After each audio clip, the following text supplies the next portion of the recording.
म तपाईहरुलाई आज विद्यालय शिक्षाको राष्ट्रिय पाठ्यक्रम प्रारूप र त्यसका सन्दर्भमा सहजीकरण गर्नेछु। शून्य छ है सर? ठीक छ। ल साथीहरु जोडिने क्रम जारी नै छ र अब यो हामीले पढ्नुपर्ने विषय आधारभूत र माध्यमिक दुवै तहका लागि उपयोगी विद्यालय शिक्षाको राष्ट्रिय पाठ्यक्रम प्रारूप 2076 का सन्दर्भमा हामी आज छलफल गर्नेछौँ र त्यसका प्रश्नहरुका सन्दर्भमा पनि छलफल गर्नेछौँ है साथीहरु।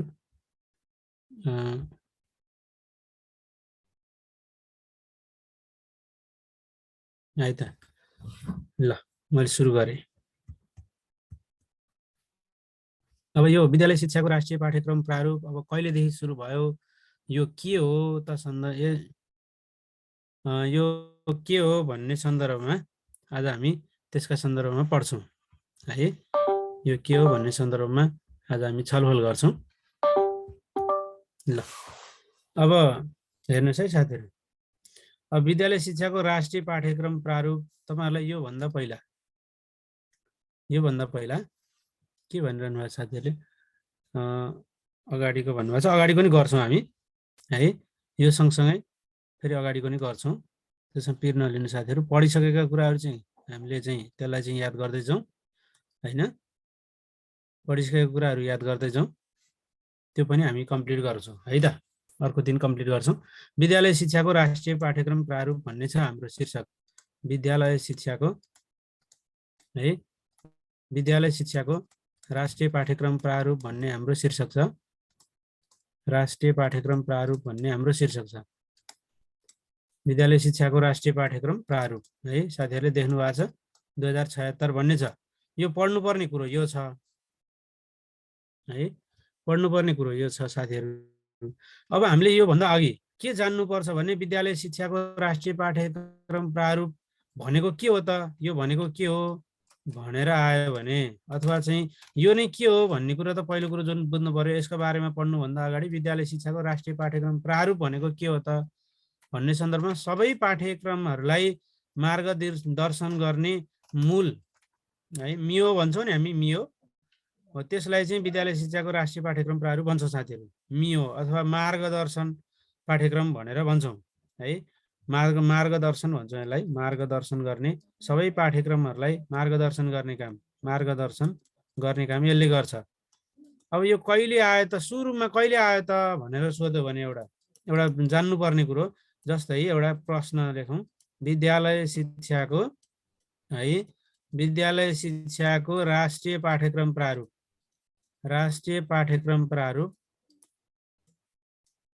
राष्ट्रिय पाठ्यक्रम प्रारूप प्रारूप सुरुमा कहिले बन्यो भनेर सोध्यो भने सुरुमा कहिले बन्यो? सर मेल चेक गर्नु होला है।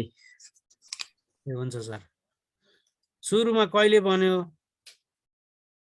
भनेर सोध्यो भने कलर चेन्ज गर्नु भन्नुभयो साथीहरुले, कुन कलर गर्नु भने यसै नै ठिक छ है। ल यो प्रश्न सोध्यो भने विद्यालय शिक्षाको राष्ट्रिय पाठ्यक्रम प्रारूप सुरुमा कहिले बन्यो भनेर प्रश्न आयो भने यसको त हामीले राष्ट्रिय पाठ्यक्रम प्रारूप 2076 त पढ्नुपर्ने विषय यो हो। राष्ट्रिय पाठ्यक्रम प्रारूप 2076 पढ्नुपर्ने, तर त्योभन्दा अगाडि त हामीले के जान्नुपर्छ भने सुरुमा कहिले आयो त भन्ने कुरा जान्नुपर्छ। सुरुमा कहिले आयो त साथीहरुले च्याटमा लेख्नुस् त। सुरुमा विद्यालय शिक्षाको राष्ट्रिय पाठ्यक्रम प्रारूप सुरुमा कहिले आयो भने यो 2063 सालमा आयो।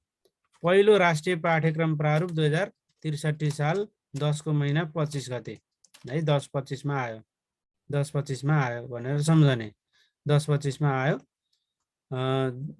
यो भनेर सम्झने। सुरुमा राष्ट्रिय पाठ्यक्रम प्रारूप कहिले आयो भनेर प्रश्न आयो भने यो 10-25 मा आयो।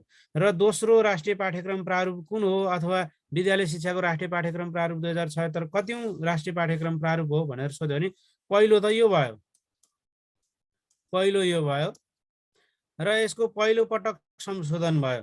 राष्ट्रिय पाठ्यक्रम प्रारूप 2063 को संशोधन कहिले भयो भनेर सोध्यो भने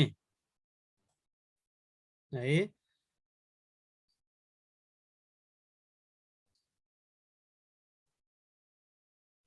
ल विद्यालय शिक्षाको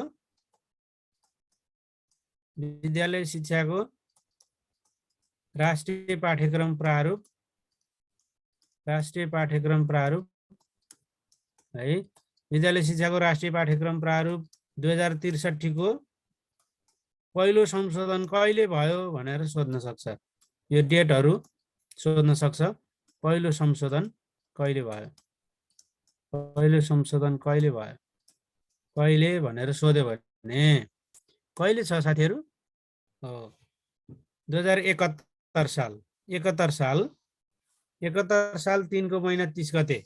अब 71 साल 3 को महिना 30 गते भनेर लेख्ने। यसको पहिलो संशोधन 2071 साल 3 को महिना 30 मा भयो। जब यो 3 को महिना 30 गते संशोधन भए पछाडि के भएको छ भने राष्ट्रिय उद्देश्य पनि एउटा थप भएर 12 वटा भएको छ, हो कि हैन भन्नुस् त?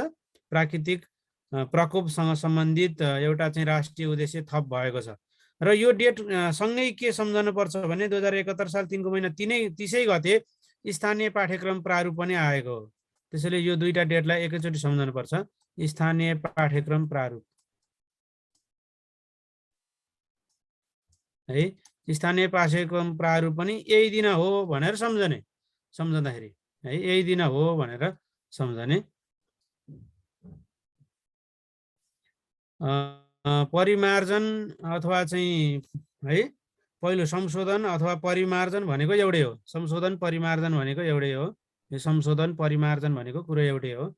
केही परिवर्तनहरू भयो अथवा संशोधन भयो हैन, परिमार्जन भन्यो भने पनि कुरो एउटै हो है। परिमार्जन भयो भन्यो भने एउटै हो। तपाईले जान्नुपर्ने कुरो के छ भने विद्यालय शिक्षाको राष्ट्रिय पाठ्यक्रम हामीले पढ्नुपर्ने यो राष्ट्रिय पाठ्यक्रम प्रारूप भनेको के हो त? एउटा दस्तावेज हो। यो दस्तावेज हो। कस्तो दस्तावेज रहेछ त? सबै पाठ्यक्रमहरूलाई यो चाहिँ के गर्दो रहेछ, यसले ह्यान्डल गर्दो रहेछ, मूली रहेछ यो भनेर सम्झने है। मूल दस्तावेज हो अथवा मार्गदर्शक दस्तावेज हो। यसले मार्गदर्शन गर्छ एउटा। त्यसले मार्गदर्शन प्रदान गरिसकेपछि मात्रै विषयगत र कक्षागत पाठ्यक्रमहरू निर्माण हुन्छन् र ती सबैलाई समेट्ने गरी यस्तो बनिएको हुन्छ भनेर सम्झने। अरू सबै पाठ्यक्रमलाई मार्गदर्शन गर्ने मियो पाठ्यक्रम भनेर हामी विद्यालय शिक्षाको राष्ट्रिय पाठ्यक्रम प्रारूप भन्छौँ है। राष्ट्रिय पाठ्यक्रम प्रारूप भन्छौँ। यसका सन्दर्भमा छ। अब पाठ्यक्रम कहाँबाट स्वीकृत गर्नुपर्छ भने त नेपाल सरकारबाट स्वीकृत पाठ्यक्रम चाहिँ विद्यालयले लागू गर्नुपर्छ भन्ने कुरा थाहा छ साथीहरूलाई है, थाहा छ। यो टिप्नुपर्ने कुरो छ भने साथीहरूले यहाँबाट आयो प्रश्न आयो भने कसरी आउँछ भने सुरुमा बनेको राष्ट्रिय पाठ्यक्रम प्रारूप कुन हो? हामीलाई पढ्नुपर्ने कुरो यो हो, विद्यालय शिक्षाको राष्ट्रिय पाठ्यक्रम प्रारूप 2076। तर योभन्दा अगाडि पनि अलिकति कुराहरू जान्नुपर्छ। 2063 सालको पहिलो राष्ट्रिय पाठ्यक्रम प्रारूप भन्यो भने 2063 है। यसको संशोधन भयो 2071 सालमा संशोधन भयो भनेर सम्झने है। यति सम्झनु पर्यो, यहाँ यति कुरो सम्झनु पर्यो। ल अब यो यसका सन्दर्भमा हामी अरू छलफल गरौँ है। यसका सन्दर्भमा अरू छलफल गरौँ। ल अब यहाँ जान्नुपर्ने कुरो छ विद्यालय शिक्षाको राष्ट्रिय पाठ्यक्रम प्रारूप 2076 पढ्नुपर्ने विषय हाम्रो यो है। विद्यालय शिक्षाको राष्ट्रिय पाठ्यक्रम प्रारूप 2076 पढ्नुपर्ने। अब यहाँ एक दुईटा डेट छ साथीहरू। डेट हामीले भुल्नु हुँदैन। डेट त हामीले सम्झनु पर्यो है। डेटहरू त हामीले हेर्नु पर्यो।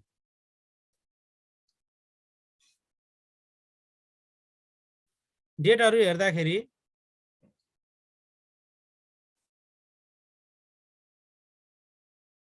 है, डेटहरू हेर्दाखेरि दुई चारवटा डेटहरू यहाँ हेरौँ है साथीहरू।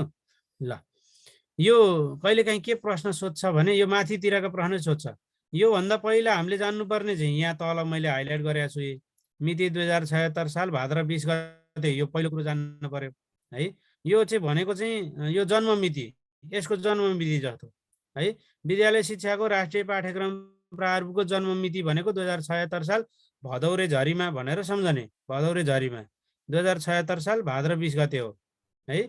2076 साल 5 को महिना 5 को 20 हैन, 5 को 20 2076 साल 5 को महिना 20 गते नेपाल सरकार मन्त्री स्तरीय निर्णयबाट यो आयो। कुन आयो त? विद्यालय शिक्षाको राष्ट्रिय पाठ्यक्रम प्रारूप आयो 2076। यो भन्दा पहिला अरू डेटहरू पनि हेर्नुपर्छ हामीले। सबैभन्दा त्यो चाहिँ मन्त्री स्तरीय निर्णयमा अथवा नेपाल सरकारमा लानुभन्दा अगाडि त एउटा राष्ट्रिय पाठ्यक्रम विकास तथा मूल्याङ्कन परिषद भन्ने छ। के छ त? राष्ट्रिय पाठ्यक्रम विकास रापा विमुप भन्छौँ हामी, रापा विमुप भन्छौँ है, रापा विमुप। यो रापा विमुप भनेको के होला? रापा विमुप भनेको राष्ट्रिय पाठ्यक्रम विकास तथा मूल्याङ्कन परिषद भन्ने हुन्छ। 17 सदस्य हुन्छ साथीहरू है, 17 सदस्य हुन्छ। शिक्षा मन्त्री वा राज्य मन्त्री हुन्छन् यसका अध्यक्ष होइन। धेरै सबैका परिषदका सभाका अध्यक्ष भनेका सीमाराम हुन्छन् क्या। सीमाराम भनेको के भने शिक्षा मन्त्री वा राज्य मन्त्री। सीमाराम भनेको शिक्षा मन्त्री वा राज्य मन्त्री हुन्। ती सीमाराम चाहिँ हुन्छन् अध्यक्ष। राष्ट्रिय पाठ्यक्रम विकास तथा मूल्याङ्कन परिषदका अध्यक्ष शिक्षा मन्त्री वा राज्य मन्त्री हुन्छन्। त्यो समितिले सिफारिस गरेका आधारमा नेपाल सरकारले बल्ल स्वीकृत गर्छ है। अन्तिम स्वीकृतिको लागि सिफारिस गर्ने कार्य कसको हो भने अन्तिम स्वीकृति, पाठ्यक्रमको अन्तिम स्वीकृति दिने काम नेपाल सरकारको। अन्तिम स्वीकृति दिने काम, यो कुरो बुझ्नुपर्छ साथीहरूले। पाठ्यक्रमको अन्तिम स्वीकृति कसले गर्छ? अन्तिम स्वीकृति चाहिँ नेपाल सरकारले गर्छ। अब अन्तिम स्वीकृतिको लागि सिफारिस गर्ने काम कसले गर्छ भने त्यो चाहिँ यहाँ मैले भनिसकेँ साथीहरूलाई, राष्ट्रिय पाठ्यक्रम विकास तथा मूल्याङ्कन परिषदले गर्छ। यो 17 सदस्य हुन्छ। कहाँ हुन्छ त? यो केन्द्रीय स्तरमा हुन्छ। कसको अध्यक्षतामा बस्छ भन्दाखेरि शिक्षा मन्त्री वा राज्य मन्त्रीको अध्यक्षतामा बस्छ। त्यो बैठकले चाहिँ के गर्छ भन्दाखेरि राष्ट्रिय पाठ्यक्रम प्रारूपलाई अन्तिम रूप दिएर स्वीकृतिको लागि सिफारिस गर्छ। त्यो कहिले गरे त भन्ने कुरो सम्झनुपर्छ। त्यो एक दिन अगाडि गर्यो, एक दिन अगाडि है, एक दिन अगाडि गर्यो भनेर सम्झिने। एक दिन अगाडि भनेको कहिले भयो थियो त? यो चाहिँ स्वीकृति कहिले भयो? 76 साल भाद्र 20 गते भनेपछि 2076 साल भाद्र 19 गते के भयो त? स्वीकृतिको लागि सिफारिस गरेको थियो। 20 गते स्वीकृत भयो भनेर सम्झने है। 19 गते स्वीकृतिको लागि पेश गरेको थियो, सिफारिस गरेको थियो र 20 गते स्वीकृत भयो। यो कुरा, यो डेट पनि तपाईँहरूले ख्याल गर्नु होला है। त्यसै गरी अरू 2वटा बैठकहरू बसेका छन् है। अब यो चाहिँ स्वरूपहरू र आधारहरू तयार गरेको बैठक छ। यो जेठैदेखि अथवा 2073 सालदेखि नै छलफल भइरहेको थियो राष्ट्रिय पाठ्यक्रम प्रारूपका बारेमा त। किनभने पहिलो पाठ्यक्रम प्रारूप 2063 आयो, 2063 मा। त्यस पछाडि 2071 सालमा यसको परिमार्जन भयो। 72 सालमा संविधान आयो होइन। संविधान आइसकेपछि अब नेपालमा चाहिँ नयाँ तरिकाको शिक्षा प्रणाली चाहिन्छ होइन भनेर चाहिँ के आयो त भने अब राष्ट्रिय पाठ्यक्रम प्रारूप नयाँ बनाउनुपर्छ भन्ने सन्दर्भमा अब 63 भन्दा 73 मा त यो प्रत्येक 10 वर्षमा त पाठ्यक्रम परिवर्तन गर्नुपर्छ भन्ने धारणा छ होइन। 5 वर्षमा साधारण परिवर्तन गर्ने हो।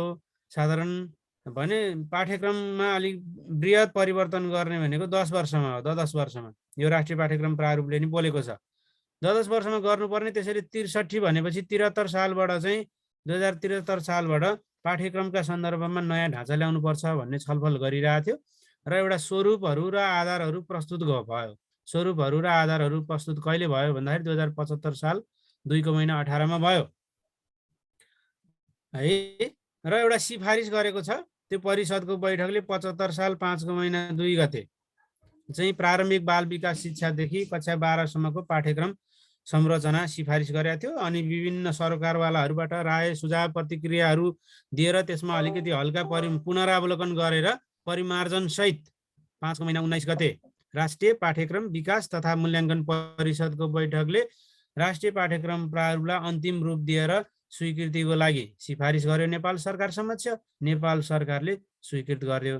त्यसैले पाठ्यक्रम कसले स्वीकृत गर्छ? अन्तिम स्वीकृति भन्यो भने नेपाल सरकारले गर्छ। यो चाहिँ घरिघरि सोधिरहेको प्रश्न हो साथीहरू। साथीहरूलाई यहाँ सोध्नुपर्ने कुनै विषय छ भने यहाँ मलाई भन्नु, च्याटमा लेख्नुहोस् है त। यहाँ 3टा डेट हामीले सम्झ्यौँ। एउटा 75 2 18, यहाँ चाहिँ महिनामा 2 आएको छ भने यहाँ गतेमा 2 आएको छ है। त्यसरी बुझ्नुहोस् कुरो है। यहाँ महिनामा 2 आएको छ भने यहाँ के आएको छ?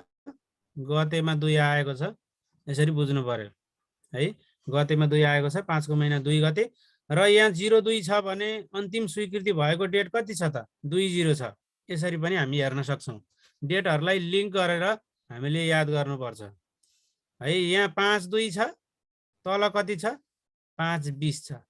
हामीले यसरी पनि हामीले याद गर्न सक्छौँ है। यसरी हामीले याद गर्न सक्छौँ। साथीहरू यो स्लाइडमा केही सोध्नुपर्ने विषय छ भने भन्नु होला है त।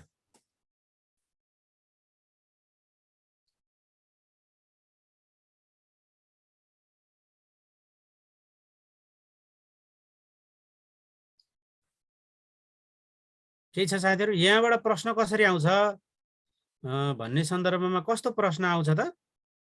यहाँबाट प्रश्न आयो भने च्याट अफ छ र साथीहरूको छैन नि? च्याट अफ छ भन्नुहोस् त। छैन है।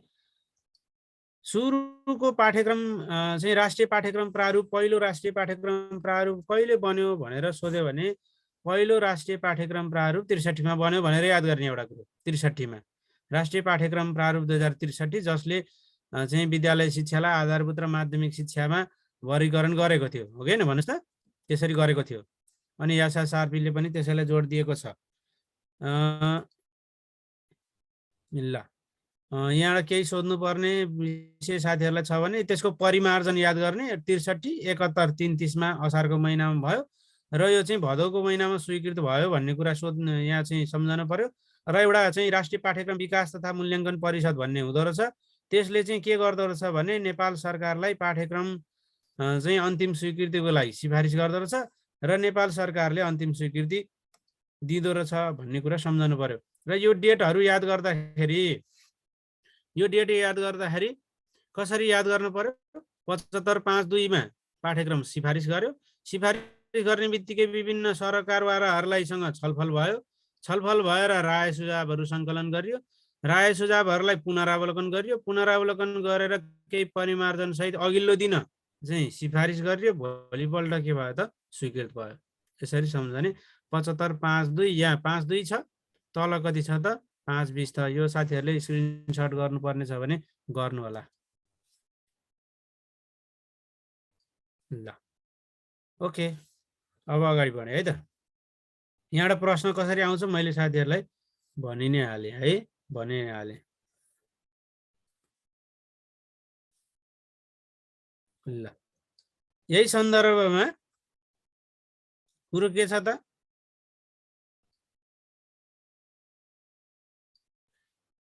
यही सन्दर्भमा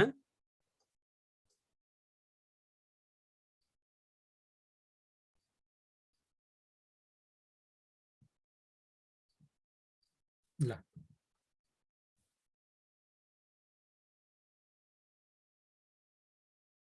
ल नेपालको सन्दर्भमा पहिलो पाठ्यक्रम प्रारूप कहिले विकास भयो भनेर सोध्यो भने 2063 भन्ने यो कुरो टिप्नु साथीहरूले। पहिलो राष्ट्रिय पाठ्यक्रम प्रारूप कहिले आयो भन्यो भने 2063 साल भन्ने। 2063 साल कहिले भन्यो भने 2063 साल माघको महिना 25 गते भन्ने। माघको महिना 25 गते है। 2063 साल माघको महिना 25 गते आयो भनेर सम्झने।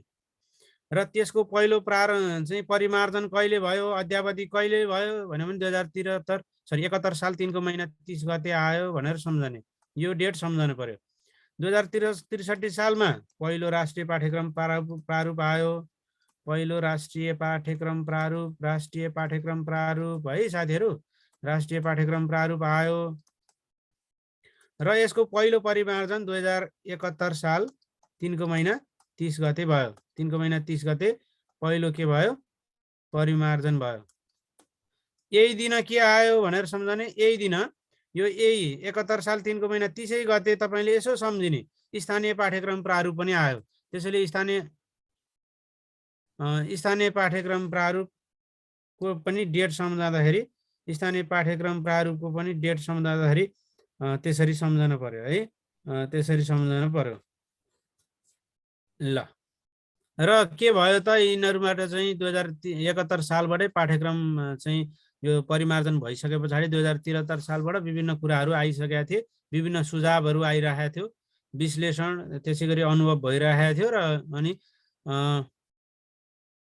ल भएर चाहिँ अहिले 76 साल 5 को महिना 20 गते 2076 साल है। 2076 साल 5 को महिना 20 गते चाहिँ के आयो त राष्ट्रिय पाठ्यक्रम प्रारूप आयो 2076 साल 5 को महिना 20 गते झरी परेको थियो त्यो दिन भनेर सम्झने झरी परेको दिन 5/20 हैन 5/20 अब यसरी सम्झे पनि हुन्छ साथीहरु 2076 5 को महिना 20 गते सम्झँदाखेरि पछाडिको 20 गते त हामीलाई याद भइहाल्यो यताबाट गन्ने हो नि 5 6 7 यसरी लाइनै छ यी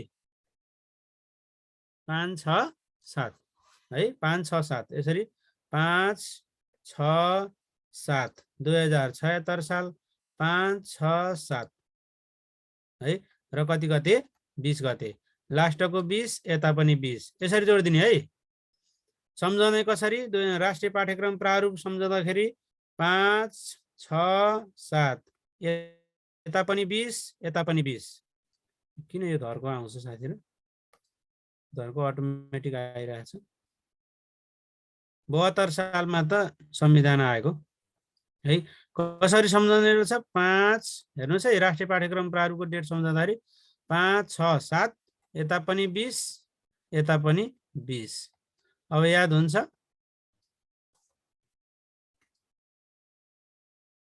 ल ओके यसरी हामीले सम्झनु पर्छ है यसरी सम्झनु पर्छ र अर्को कुरा यहाँ सम्झनु पर्ने कुरा के छ भने एकलपथीय पाठ्यक्रम हैन एकलपथीय पाठ्यक्रम कुन कलरले लेख्दाखेरि अलि बुझिन्छ त ल विद्यालय शिक्षाको राष्ट्रिय पाठ्यक्रम प्रारूप 2076 मा कस्तो किसिमको पाठ्यक्रम छ अब यहाँ दुई किसिमको पाठ्यक्रमको ढाँचा छ एउटा एकीकृत पाठ्यक्रम छ एकीकृत पाठ्यक्रम हेर्नुस् है एउटा एकीकृत पाठ्यक्रमको ढाँचा छ अर्को चाहिँ एकलपथीय ढाँचा छ एकलपथीय पाठ्यक्रमको ढाँचा छ यो एकीकृत भनेको के हो विभिन्न विषयका ज्ञान सिप अथवा विभिन्न कक्षाका ज्ञान सिपहरूलाई विभिन्न विषयका ज्ञान सिप प्रवृत्तिहरूलाई एकै ठाउँमा केन्द्रीकृत गरियो एकीकृत गरियो समावेश गरियो भने त्यस्तो पाठ्यक्रमलाई एकीकृत पाठ्यक्रम भन्ने त्यो चाहिँ अहिले कति कक्षासम्म भनेको छ भने हामीलाई सोध्न सक्ने प्रश्न हो यो आधारभूत तहको कक्षा 3 सम्मको पाठ्यक्रम अहिले एकीकृत ढाँचाको छ परीक्षामा सोध्न सक्ने प्रश्न हो यो परीक्षामा हाल चाहिँ राष्ट्रिय पाठ्यक्रम प्रारूप अनुसार कति कक्षासम्मको पाठ्यक्रम एकीकृत ढाँचाको छ येलो कलरले देखिएन के भन्नुभयो हैन एकीकृत ढाँचाको कति कक्षासम्म छ अहिले भन्यो भने कक्षा 1 देखि 3 सम्मको पाठ्यक्रम कक्षा 3 सम्मको पाठ्यक्रम एकीकृत ढाँचाको छ एकीकृत पाठ्यक्रमका बारेमा पनि हामीले पढ्नुपर्छ यहाँ एकीकृत पाठ्यक्रमको बारेमा पनि एकीकृत भनेको के त तपाईहरुलाई थाहै छ के गर्ने त एकीकृत गर्ने भनेको एकीकरण गर्ने भने जस्तै भयो हैन विभिन्न विषयका ज्ञान सिप प्रवृत्तिहरूलाई एक ठाउँ जम्मा गर्ने अहिले म तपाईहरुलाई अर्को स्लाइडमा देखाइहाल्छु एकीकृत भनेको के हो अर्को छ तपाईलाई दुईटा कुरा यहाँ बुझ्नुपर्ने कुरो दुईटा आयो यहाँ कक्षा 3 सम्मको पाठ्यक्रम एकीकृत रहेछ एकीकृत है र कक्षा 9 देखि 12 सम्मको पाठ्यक्रम 9 देखि 12 सम्मको पाठ्यक्रम एकलपथीय छ एकलपथीय त्यहाँ कुनै पनि अहिले शंका आए भन्ने छैन है अहिले शंका आए भन्ने छैन एकलपथीय छ परीक्षामा सोध्यो भने कति कक्षादेखि कति कक्षासम्मको पाठ्यक्रम एकलपथीय छ भन्यो भने 9 कक्षादेखि 12 कक्षासम्मको भन्ने कति कक्षासम्मदेखि कति कक्षासम्मको पाठ्यक्रम एकीकृत छ भन्यो भने कक्षा 3 सम्मको पाठ्यक्रम एकीकृत छ भन्ने दुईटा कुरा यहाँ बुझियो अहिले विद्यालय शिक्षा अक्षराङ्कन पद्धति अनुसार चलेको छ अहिले विद्यालय शिक्षामा अक्षराङ्कन लेटर ग्रेडिङ निर्देशिका भनी 2078 समेत आइसकेको छ 78 9 को महिना 7 गते आइसकेको छ लेटर ग्रेडिङ निर्देशिका भन्ने आएको छ हैन त्यसले अरु पहिलाका कार्यविधिहरूलाई खारेज गरेर लेटर ग्रेडिङ निर्देशिका आएको छ 2078 साल 9 को महिना 7 गते कक्षा 1 देखि 12 सम्म नै अब लेटर ग्रेडिङमा चल्ने भनेर भनेछ त्यहाँ है यो कुरा हामीले यहाँ बुझ्नु पर्यो यहाँ दुईटा कुरा बुझ्नु पर्यो 3 कक्षासम्मको पाठ्यक्रम हो अब 4 कक्षादेखि 8 कक्षासम्मको बारेमा यसले बोलेको छैन अब बन्दै छ पाठ्यक्रम हैन त्यसैले 4 कक्षादेखि चाहिँ अरुका बारेमा यसले बोलेको छैन जम्मा दुईटा कुरा बोलेको छ 3 कक्षासम्मको पाठ्यक्रम एकीकृत 3 कक्षासम्म एकीकृत अथवा 1 देखि सुरु भएको एकीकृत, 1 देखि 3 सम्मको पाठ्यक्रम एकीकृत र चाहिँ 9 देखि 12 सम्मको पाठ्यक्रम एकल पथीय, जहाँ संकाय छैन, अहिले संकाय भन्ने छैन, विषय मात्रै छ हैन। यो कुरा हामीले बुझ्नु पर्यो। कति कक्षादेखि कति कक्षासम्मको पाठ्यक्रम एकल पथीय, कति कक्षादेखि कति कक्षासम्मको पाठ्यक्रम एकीकृत भन्न सक्छ। आधारभूत तहमा 3 कक्षासम्मको एकीकृत, माध्यमिक तह जति 9 देखि 12 सम्म एकल पथीय भन्ने कुरो बुझ्ने। अब यहाँ कुरो छ पाठ्य घण्टा र कार्य घण्टा। पाठ्य घण्टा र कार्य घण्टा। 1 पाठ्य घण्टा बराबर अथवा 1C बराबर भन्छौँ, 1C 1 पाठ्य घण्टा बराबर 32 वर्किङ आवर है। 1C is equal to 32 W है, 32 W। यो प्रश्न सोधिसकेको छ, यो चाहिँ प्रासलाई हैन, सङ्घको प्रासलाई र प्रदेशमा पनि यो क्वेसन दोहोऱ्याएर सोधिरहेको छ। यहाँबाट आउन सक्ने प्रश्न, महत्त्वपूर्ण प्रश्न पनि हो, यो इम्पोर्टेन्ट कुरा छ यो है। साथीहरूले विशेष रूपमा ध्यान दिनु होला। 1 पाठ्य घण्टा बराबर 32 कार्य घण्टा हुन्छ। अब यो पाठ्य घण्टा र कार्य घण्टाको बारेमा हामीले अहिले यो कक्षागत पाठ्यक्रम पढ्दाखेरि विस्तृत रूपमा हेर्छौँ।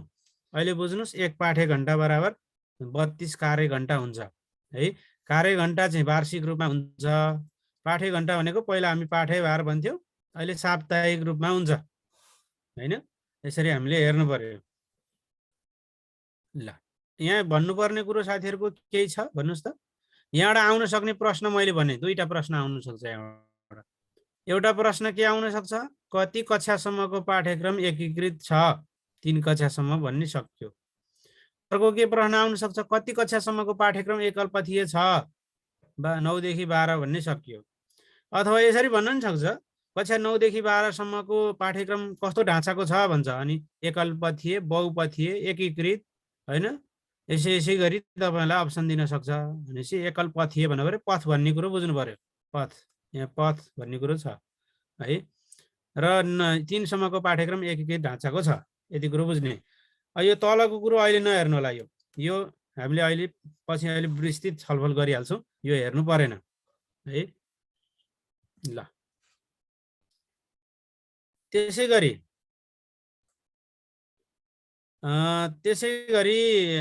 पाठ्यक्रमको सैद्धान्तिक आधारहरू भनेर राखिदिएको छ।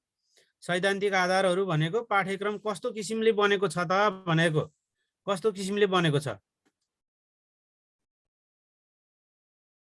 9 देखि 12 सम्म नै छ नि अहिले त। 9 देखि 12 सम्मको 9 देखि 12 सम्मको पाठ्यक्रम एकल पथीय हैन।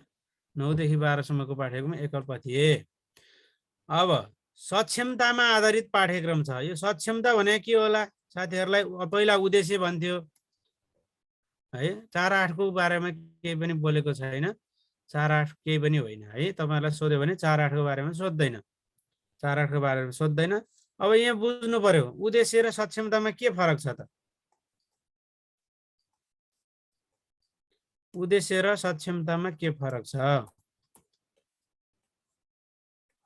पहिला हामीले पढ्दाखेरि चाहिँ कक्षा आधारभूत तहको 1-8 को उद्देश्य भनेर पढेको, राष्ट्रिय पाठ्यक्रम प्रारूप 2063 मा हैन, त्यो भनेर पढेको।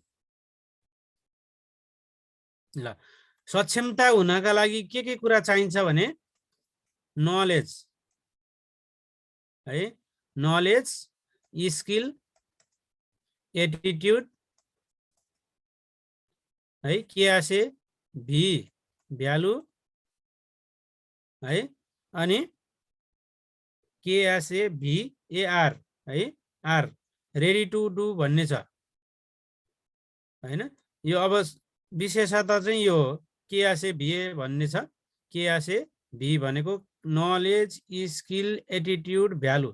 उद्देश्यले चाहिँ यो चाहिँ काम गराइसँग सम्बन्धित छ है। काम गराइसँग, नलेज, स्किल, एटिट्युडसम्म भन्दा पनि भ्यालु अथवा चाहिँ कामै गर्नेसँग सम्बन्धित छ। यो सक्षमता भनेको काम गर्न सक्नुसँग सम्बन्धित छ। उद्देश्य भनेको चाहिँ एउटा त्यो के गरेको हुन्छ भन्दाखेरि, काम गर्ने भन्दाखेरि पनि यसलाई चाहिँ के भन्नुभयो,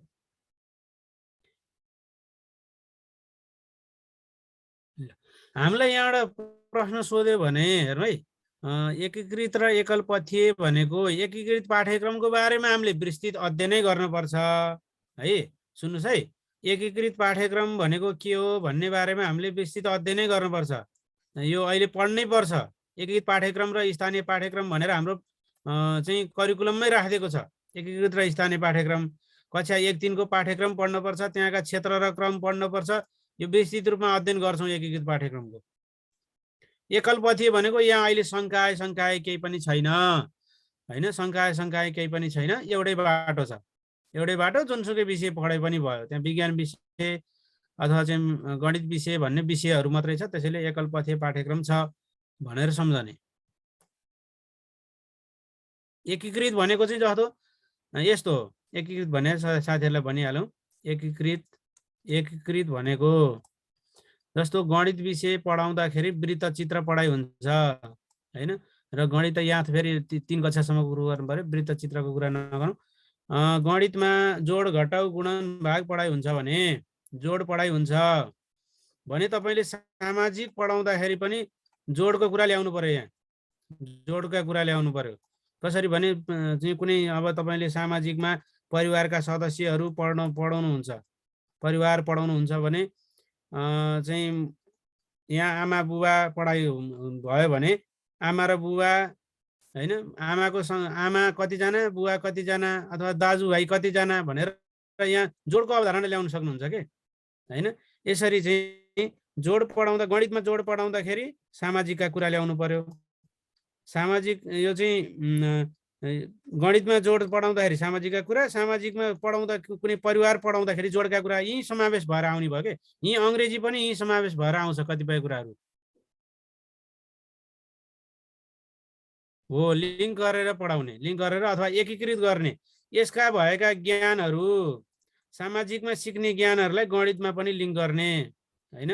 त्यसै गरी गणितमा सिक्ने कुरालाई सामाजिकमा लिङ्क गर्ने, त्यस्तो कुराहरू। तपाईलाई एउटा मैले स्लाइड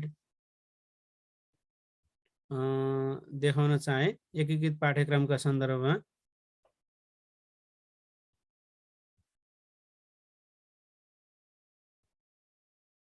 ल, एकीकृत पाठ्यक्रम भनेको के हो भन्ने सन्दर्भमा, एकीकृत पाठ्यक्रम के हो भन्ने सन्दर्भमा यहाँ छ साथीहरू है। मल्टिडिसिप्लिनरी इन्टरडिसिप्लिनरीका कुराहरू यस्तो छ। अझै यहाँ भनिदिन्छु मैले, हाम्रो सेरोफेरो पढाइ हुँदाखेरि त्यहाँ सामाजिक अध्ययन, सृजनात्मक कलाका कुराहरू हैन, विज्ञान र वातावरणका कुराहरू, स्वास्थ्य र शारीरिकका कुराहरू के गरिएको छ त, यसरी भेन डायग्राममा यहाँ देखाएको छ। भेन डायग्राममा यो बिचमा पर्ने कुराहरू चाहिँ के भयो त भन्दाखेरि, जुनसुकैका तपाईँले हाम्रो सेरोफेरो पढाउँदै हुनुहुन्छ भने त्यहाँ विज्ञान वातावरणका कुरा, स्वास्थ्य शारीरिकका कुरा चाहिँ सामाजिक र अध्ययन र सिहका कुरा यसरी एकीकृत गरियो नि हो। यसैलाई हामीले के भन्ने, एकीकृत पाठ्यक्रम भन्ने है। यसरी चाहिँ व्यवहार कुशल सिपहरू, भाषाहरू यसरी चाहिँ आएको हुन्छ, यसरी आएको हुन्छ। मैले ती कुराहरू साथीहरूलाई गरेँ एकीकृत पाठ्यक्रमका सन्दर्भमा। एकल पथीय भनेको त्यहाँ अहिले कुनै पनि के छैन त, कुनै पनि अहिले शङ्काए छैन है। पहिला शङ्काएका रूपमा हुन्थ्यो भने अहिले शङ्काए छैन भनेर सम्झनु पर्यो। ल, त्यो चाहिँ अहिले सक्षमतामा आधारित पाठ्यक्रम छ, सक्षमतामा आधारित पाठ्यक्रम छ। अब यो सक्षमतामा आधारित सोद्धाखेरि पहिलो सक्षमतामा आधारित पाठ्यक्रम के हो त भनेर साथीहरूलाई सोध्न सक्छ। ल, उत्तर दिनुहोस् त साथीहरू, पहिलो सक्षमतामा आधारित पाठ्यक्रम कुन हो? मैले एउटा प्रश्न राखेँ यहाँ साथीहरूलाई, पहिलो सक्षमतामा आधारित पाठ्यक्रम कुन हो? पहिलो सक्षमतामा आधारित पाठ्यक्रम कुन हो? आधारित पाठ्यक्रम कुन हो? पाठ्यक्रम कुन हो? ल भन्नुहोस्, उत्तर दिनुहोस् त, पहिलो सक्षमतामा आधारित पाठ्यक्रम कुन हो भनेर। तपाईँलाई आधारभूत शिक्षा अथवा चाहिँ त्यतिखेर त प्राथमिक शिक्षा भन्ने थियो पहिलाको पाठ्यक्रमहरूको नाम, प्राथमिक शिक्षा पाठ्यक्रम। मैले अप्सनहरू लेखेँ है साथीहरू यहाँ। प्राथमिक शिक्षा पाठ्यक्रम कति 2062 हैन, प्राथमिक शिक्षा पाठ्यक्रम 2062 यो 1-3 को हो। त्यसै गरी अर्को पाठ्यक्रम साथीहरूले च्याटमा लेखिसक्नु भएको ल कसैको पनि अहिलेसम्म मिले छैन है। प्राथमिक शिक्षा पाठ्यक्रम 2065 जुन 1 देखि 5 सम्मको हो। ल कसैको पनि मिले छैन अहिलेसम्म साथीहरू। ग नम्बर अप्सन आधारभूत शिक्षाको पाठ्यक्रम 2069। घ नम्बर अप्सन माध्यमिक शिक्षा पाठ्यक्रम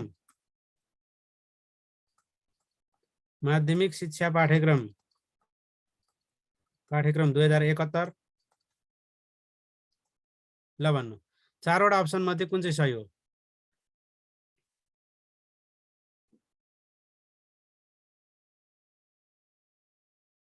सुनिता घिमिरेजीले मिलाउनु भयो है।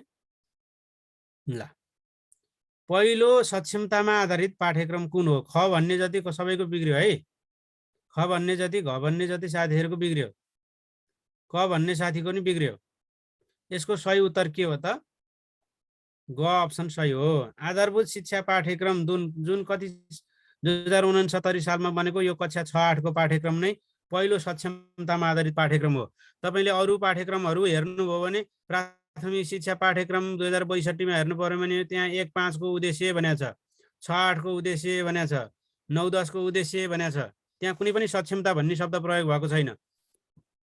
तर आधारभूत शिक्षा पाठ्यक्रम हेर्नुभयो भने त्यहाँ के छ त 6-8 को आधारभूत तहको 1-8 को सक्षमताहरू भनेर भाषु जबै स्वस्था कव्य भन्ने छ 8 वटा।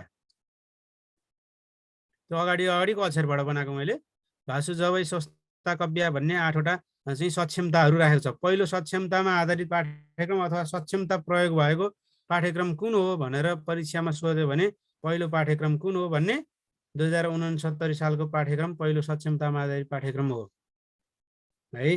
त्यसैले सक्षमतामा आधारित पाठ्यक्रम हो यो पनि, तर पहिलो पाठ्यक्रम कुन हो भने त त्यो भन्न पर्यो हामीले। हामीलाई चाहिँ एकचोटि के सोध्यो प्रासमा भने आधारभूत र माध्यमिक शिक्षा भनेको चाहिँ कहिलेदेखि हो भनेर सोध्यो नि हैन। त्यसरी नि सोधेको थियो। राष्ट्रिय पाठ्यक्रम प्रारूप 2063 ले पहिलो पटक आधारभूत र माध्यमिक शिक्षाको अवधारणा ल्याएको। पहिला प्राथमिक, निम्न माध्यमिक र माध्यमिक भन्ने थियो। राष्ट्रिय शिक्षा योजना 2049 ले भनेको अनुसारको हैन, 5322 त्यसको संरचना थियो। र यो सर्वाङ्गीण बाल विकासको अवधारणा अनुरूप पाठ्यक्रम विकास भएको छ। यो घोक्नुपर्ने विषयको चाहिँ होइन, यो घोक्नुपर्ने विषय छैन, तपाईले बुझ्ने मात्रै। सर्वाङ्गीण बाल विकासको अवधारणा अनुसार पाठ्यक्रम विकास भएको छ भन्ने कुरो बुझ्ने। यहाँ चाहिँ यो चाहिँ आउन सक्ने प्रश्न हो। यहाँबाट चाहिँ यो चाहिँ एकीकृत सिद्धान्तका आधारमा पाठ्यक्रम विकास भएको छ। कति कक्षासम्म एकीकृत छ त? 1 देखि 3 सम्म यति जाने पुग्यो। यहाँ 1 कक्षादेखि 3 कक्षासम्मको पाठ्यक्रम के छ त?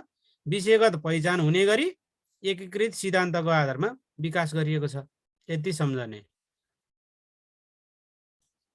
विषयगत पहिचान जस्तो गणित भन्ने विषय चाहिँ छ हामीसँग, तर गणित पढाइ हुँदाखेरि पनि हामी अरु कुराहरू पनि त्यहाँ जोडेर पढाउँछौँ भन्न खोजेको। अरु कुराहरूलाई पनि त्यहाँ एकीकृत गरिएको हुन्छ हैन। चाहिँ अंग्रेजीका सिपहरूलाई पनि जोइन गरेको हुन्छ, सामाजिकका सिपहरूलाई पनि जोडेको हुन्छ, विज्ञानका सिपहरूलाई पनि जोडेको हुन्छ। त्यस्तो किसिमको पाठ्यक्रम हो। यहाँ केही छ भन्नुपर्ने साथीहरू, राष्ट्रिय पाठ्यक्रम प्रारूप 2076 सक्षमतामा आधारित पाठ्यक्रम हो। तर यो पहिलो सक्षमतामा आधारित पाठ्यक्रम होइन। पहिलो सक्षमतामा आधारित पाठ्यक्रम भनेको 2069 सालको आधारभूत तहको पाठ्यक्रम 2069 हो। यति कुरो बुझियो। र यो एकीकृत सिद्धान्तको आधारमा बनेको छ। कक्षा 1 देखि 3 सम्मको पाठ्यक्रम एकीकृत छ। तपाईलाई थाहा छ यो विद्यालय कति दिन खुल्ने भनेको छ? यो परीक्षामा सोधिसके, प्रासमा सोधेको प्रश्न थियो। विद्यालय कति दिन खुल्नु पर्छ भनेर भनेको छ। कमेन्ट गर्नुस् त। राष्ट्रिय पाठ्यक्रम प्रारूप अनुसार विद्यालय कति दिन खुल्ने छ? पठन पाठन हुने दिन है भनेर सोधेको थियो।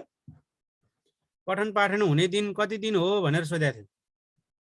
अनि त्यहाँ कति अप्सन थियो? 220, 210 यस्ता अप्सनहरू थियो। र विद्यालय शिक्षाको राष्ट्रिय पाठ्यक्रम 2076 अनुसार विद्यालयमा पठन पाठन हुने दिन यो सोधिसकेको प्रश्न हो। ल धेरैजनाको धेरै थरी अप्सन आयो। अब एक्ज्याक्ट कति हो तपाईहरुले थाहा पाउनुपर्छ। एक्ज्याक्ट कति हो त्यो तपाईहरुले थाहा पाउनुपर्छ र एक्ज्याक्ट हो 205 दिन। 205 दिन विद्यालयमा पठन पाठन हुनुपर्ने भनेर के गरिएको छ, राष्ट्रिय पाठ्यक्रम प्रारूपमा भनिएको छ। 205 दिन है। 205 दिन विद्यालयमा के हुनुपर्छ, पाठ्यक्रम विद्यालयमा पठन पाठन हुनुपर्छ भनेर भनिएको छ। यो समावेशी सिद्धान्तको आधारमा छ, यो घोक्नुपर्ने विषय होइन। यहाँबाट प्रश्न आयो भने तपाईहरुलाई चाहिँ कस्तो तलका मध्ये कुन सिद्धान्तको आधारमा पाठ्यक्रम बनेको छ भनेर भन्न चाहिँ सक्छ हैन। अनि समावेशी सिद्धान्त, स्थानीय पाठ्यक्रम, स्थानीय आवश्यकतामा आधारित भएर स्थानीय पाठ्यक्रम पनि निर्माण गर्ने उद्देश्य। यो स्थानीय पाठ्यक्रम कसले बनाउँछ भन्यो भने कसले बनाउँछ,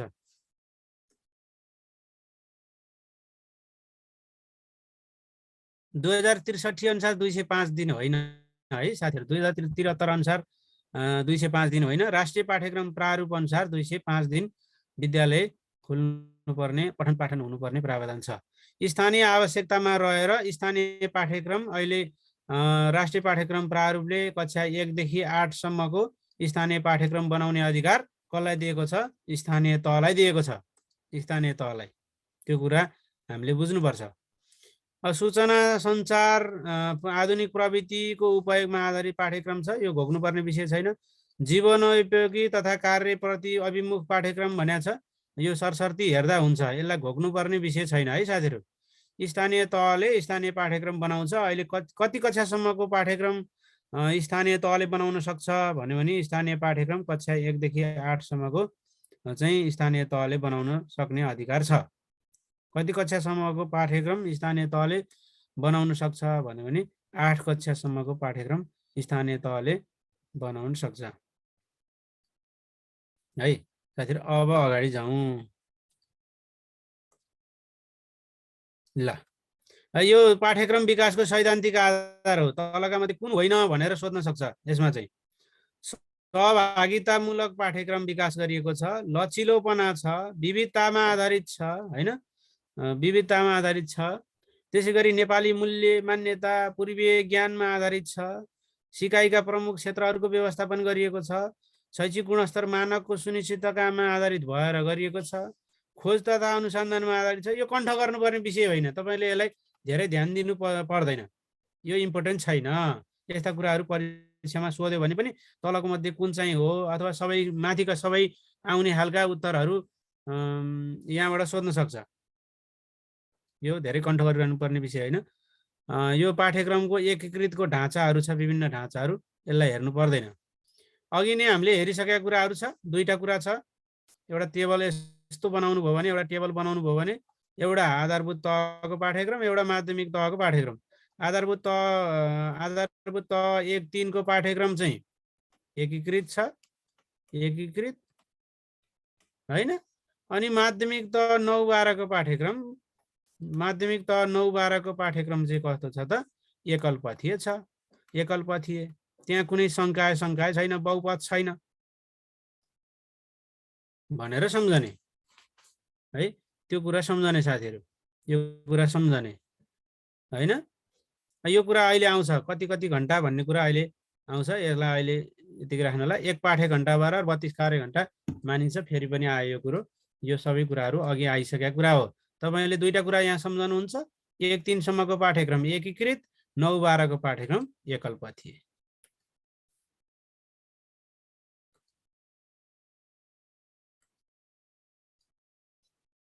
ल अब स्थानीय तहले के गर्न पाउने, प्रदेशले के गर्न पाउने, संघले के गर्न पाउने, संघले के गर्न पाउने, यो यहाँबाट यी कुराहरू जान्न पर्छ हामीले।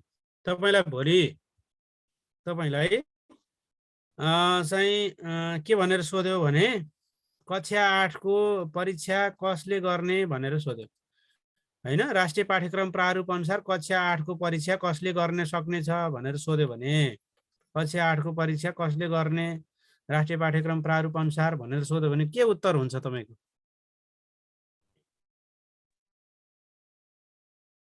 भन्नुस् त। ल के उत्तर हुन्छ? ल अब हामीले अब यो राष्ट्रिय पाठ्यक्रम प्रारूपका कुरा भन्दा पनि पनि के अरे कक्षा 8 का भन्दा पनि अब हामीले सबैको जान्नुपर्छ, सबैको। अब स्कुल पनि भन्नुभयो यहाँ साथीहरूले, स्कुल होइन, गापा भन्नुभयो, गापा मात्रै पनि होइन नि त, फेरि नगरपालिका भएन कसले गर्ने त होइन। त्यसैले हामीले जान्नुपर्छ, यहाँ कुरो जान्नुपर्छ। ल हेर्नु, अब हेर्नुहोस्, 1 देखि सुरु हुन्छ। अब आधारभूत के अरे प्रारम्भिक बाल विकासमा त परीक्षा लिने सिस्टम छैन। 1 देखि सुरु हुन्छ, 1 देखि 7 सम्म विद्यालयले परीक्षा गर्ने। परीक्षाको कुरो सन्दर्भमा परीक्षा कसले गर्ने भन्यो भने यो 1 देखि 7 सम्म कसले गर्ने परीक्षा? विद्यालयले गर्ने। 8 कक्षाको अन्तिम परीक्षा कसले गर्ने? स्थानीय तहले गर्ने। स्थानीय तहले गर्ने, स्थानीय तहले। 9 कक्षाको परीक्षा कसले गर्ने भने विद्यालयले गर्ने, विद्यालयले। 10 को परीक्षा कसले गर्ने भन्यो भने प्रदेशले गर्ने है। कक्षा 10 को अन्तिम परीक्षा कसले गर्ने भन्यो भने प्रदेशले गर्ने है। कक्षा 10 को अन्तिम परीक्षा कसले गर्ने भन्यो भने प्रदेशले गर्ने। अनि 12 को सङ्घले गर्ने, सङ्घले गर्ने। यो कुरा छ परीक्षाको सन्दर्भमा, यो कुरा टिप्नु होला साथीहरु। भोलि कक्षा 1 देखि 7 सम्मको परीक्षा कसले गर्ने व्यवस्था राष्ट्रिय पाठ्यक्रम प्रारूपमा छ भन्यो भने है हैन। 11 को अहिले विद्यालयले गर्ने चाहिँ परिपाटी त्यो चाहिँ राष्ट्रिय परीक्षा बोर्डले यसरी दिएको छ, तर 11 र 12 को सङ्घीय स्तरमा हुने भनेर राष्ट्रिय पाठ्यक्रम प्रारूपमा लेखिएको छ है। यो कुरा लेखिएको छ। अब त्यसकै कार्यक्षेत्रहरू भनेको मैले। अब नि त्यसै गरी अर्को सोध्न सक्छ तपाईलाई, राष्ट्रिय पाठ्यक्रम प्रारूपको निर्माण कसले गर्छ अथवा कुन तहले गर्छ भनेर सोध्न सक्छ। राष्ट्रिय पाठ्यक्रम प्रारूप, राष्ट्रिय पाठ्यक्रम प्रारूप निर्माण कसले गर्छ? ल भन्नुस् त, निर्माण कसले? निर्माण वाट? राष्ट्रिय पाठ्यक्रम प्रारूपको निर्माण गर्ने अधिकार कसलाई छ भनेर अनि सङ्घ अनि प्रदेश अनि स्थानीय तह भनेर दियो भने कसले गर्न सक्छ? राष्ट्रिय पाठ्यक्रम प्रारूपको निर्माण सङ्घले मात्रै गर्छ, सङ्घले। प्रदेशले के गर्न सक्छ त? प्रदेशले राष्ट्रिय पाठ्यक्रम प्रारूपको अधीनमा रहेर प्रदेशले नमुना पाठ्य पुस्तक तयार गर्न मात्रै सक्छ। स्थानीय तहले के गर्छ त भन्दाखेरि स्थानीय तहको कक्षा 1 देखि 8 सम्मको पाठ्यक्रम बनाउँछ भन्ने कुरो तपाईहरुले याद गर्नु पर्यो। ल त्यही कुराहरु मैले यहाँ लेखेको छु है। अब सङ्घले के गर्ने रहेछ? सङ्घको कुरा पढ्दाखेरि यहाँ छ, सङ्घले के गर्ने भन्यो भने सङ्घले राष्ट्रिय पाठ्यक्रम प्रारूप बनाउने, रापाप्रा बनाउने एउटा कुरो। विषयगत पाठ्यक्रम कसले बनाउने भन्यो भने त्यो पनि सङ्घले बनाउने। पाठ्य पुस्तकको मापदण्ड विकास कसले गर्ने? त्यो पनि सङ्घले गर्ने। पाठ्यक्रमको खाका कसले गर्ने? सङ्घले गर्ने। नमुना पाठ्य पुस्तक विकास कसले गर्ने? सङ्घले गर्ने। नमुना पाठ्य पुस्तक, नमुना पाठ्य पुस्तक विकास कसले गर्ने भन्यो भने सङ्घले गर्ने। यो सङ्घको कार्यहरू यिनीहरू हुन्, नमुना पाठ्य पुस्तकहरू बनाउने। अब प्रदेशले के गर्न सक्छ भन्यो भने सङ्घीय स्तरको राष्ट्रिय पाठ्यक्रम प्रारूपको मार्गदर्शन र विषयगत मापदण्ड तथा खाकाभित्र रहेर पाठ्य पुस्तक विकास गर्ने है। पाठ्य पुस्तक विकास गर्ने कार्य प्रदेशले गर्न सक्छ।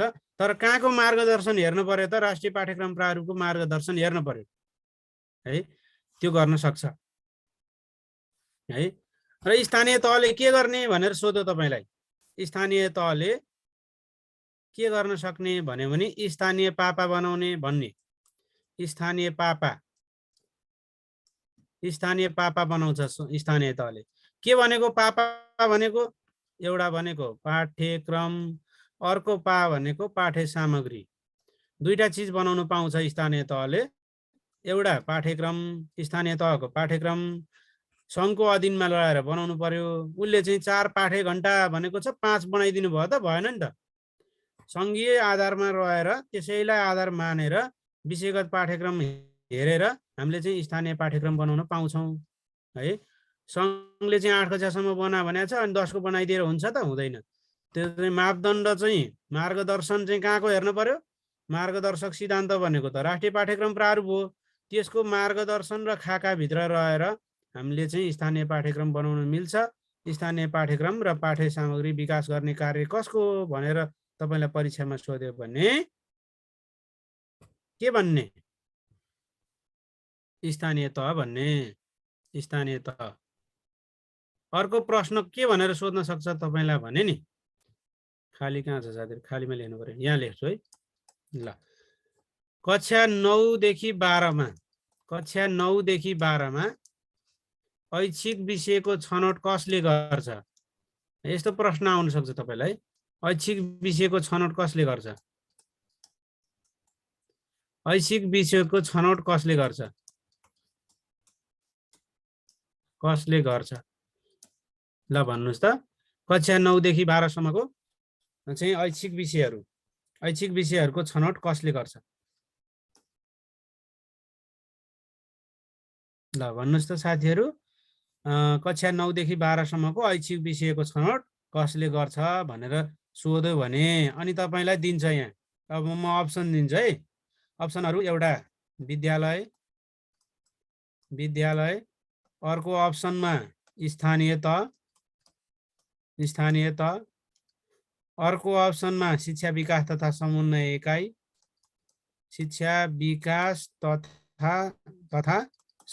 इकाइ, समन्वय इकाइ, अर्को अप्सनमा दियो प्रदेश। ल, कक्षा 9-12 को ऐच्छिक विषयको छनौट कसले गर्छ? भन्नुस् त। ल भन्नुस् साथीहरु। कक्षा 9 देखि 12 सम्मको ऐच्छिक विषयको छनौट कार्य कसले गर्छ भनेर परीक्षामा प्रश्न आयो भने हामीले उत्तर के लेख्ने?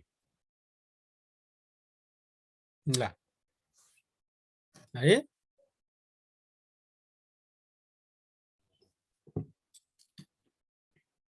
ल,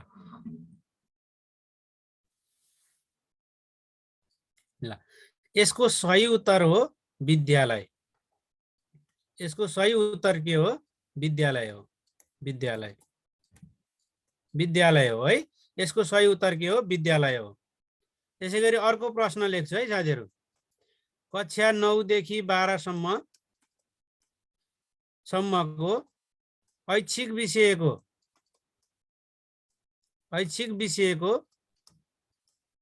छनौटमा समन्वय कसले गर्छ? छनौटको कुरा एउटा भयो। छनौटमा समन्वय कसले गर्छ भनेर सोध्यो। अप्सन त्यही भयो। समन्वय कसले भनौँ? कसले समन्वय गर्छ? ल भन्नुस्। अप्सन चाहिँ यही। क ख ग घ। ल भन्नुस् त। अप्सन चाहिँ यही।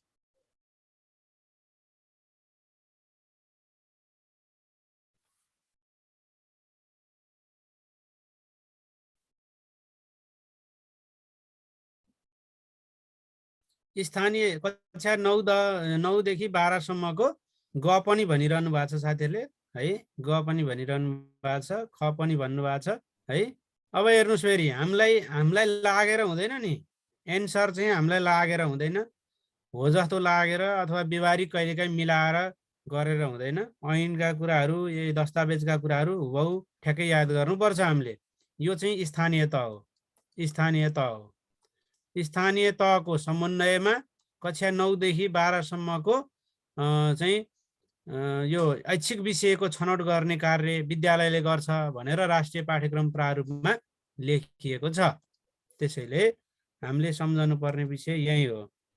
यस्ता कुराहरू हामीले ध्यानमा राख्नुपर्छ। त्यसैले मैले यहाँ राखिदिएको छु। ल हेर्नुस्, तल पढ्नुस् त। माध्यमिक तहको तेस्रो लाइनमा है, मैले यहाँ रातो लगाइरहेको साथीहरूले देख्नुभयो होला।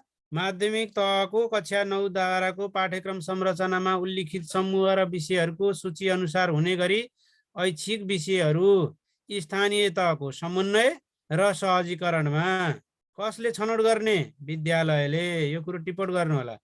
कक्षा 9 देखि 12 सम्मको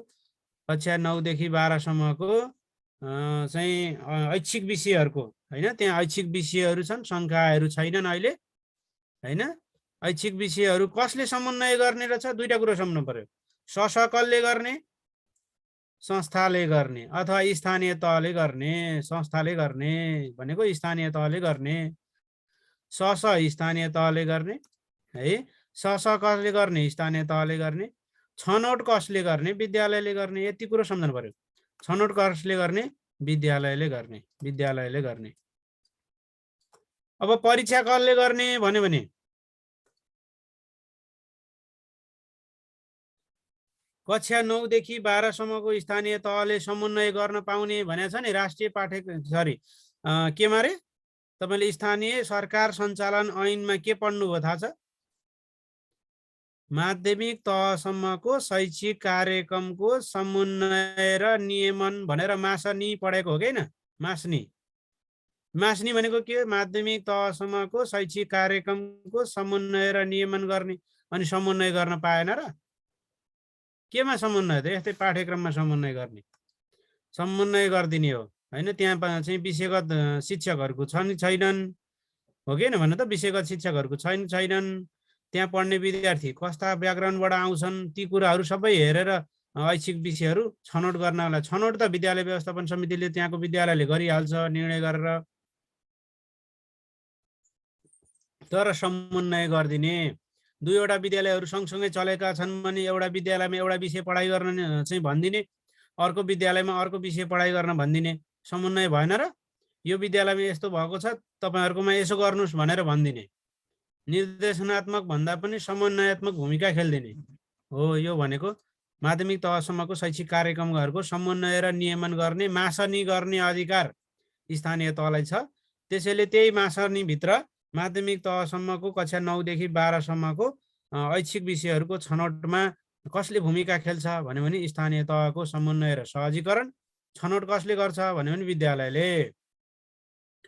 परीक्षा सञ्चालन र प्रमाणीकरण कसले गर्छ भनेर भन्यो भने परीक्षा सञ्चालन र प्रमाणीकरण, परीक्षा सञ्चालन र प्रमाणीकरण कसले गर्छ भन्दाखेरि प्रमाणीकरण दुईटा कुरा सम्झनु पर्यो। एउटा परीक्षा सञ्चालन, अर्को प्रमाणीकरण। कक्षा 1 देखि 7 सम्मको विद्यालयले परीक्षा सञ्चालन गर्ने, विद्यालयले प्रमाणीकरण गर्ने है। कक्षा 8 को कसले गर्ने? परीक्षा सञ्चालन पनि स्थानीय तहले गर्ने, प्रमाणीकरण पनि स्थानीय तहबाट त्यहाँबाट ग्रेड सिट प्रमाणपत्रहरू दिन्छन्। कक्षा 9 को चाहिँ कसले गर्ने? विद्यालयले गर्ने। कक्षा 10 को कसले गर्ने?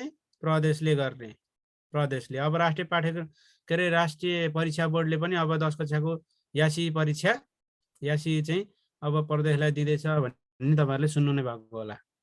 त्यसैगरी 11-12 को कसले गर्ने? यो प्रमाणीकरण गर्ने सङ्घले भएको भएर विद्यालयमा परीक्षा भए पनि त्यो कसले गर्ने भनेर सोध्यो भने यो चाहिँ सङ्घले गर्ने। प्रमाणीकरण अन्तिममा प्रमाणीकरण कसले गर्छ त? 12 मा गए पछाडि सङ्घले गर्छ। त्यसैले 11-12 को सङ्घले गर्छ भनेर सम्झिने। यो याद हुन्छ साथीहरु। यहाँबाट कस्ता प्रश्न आउँछ भन्ने मैले भने तपाईलाई है। कस्ता प्रश्न आउँछ भने यो कक्षा यति कक्षाको परीक्षा सञ्चालन र प्रमाणीकरण कसले गर्ने व्यवस्था राष्ट्रिय पाठ्यक्रम प्रारूपमा छ भनेर सोध्न सक्छ। अनि यसको छ भन्नु पर्यो हैन। त्यसैगरी स्थानीय तहले कति कक्षासम्मको अथवा कति कक्षाको परीक्षा सञ्चालन र प्रमाणीकरण गर्छ भनेर अनि कक्षा 1 देखि 7 अनि कक्षा 8 कक्षा 9 कक्षा 10 भनेर यसरी अप्सनहरू राखेर आउन सक्छ। यसरी मिलाउनु पर्छ। तपाईले बुझ्नुभयो कुरा?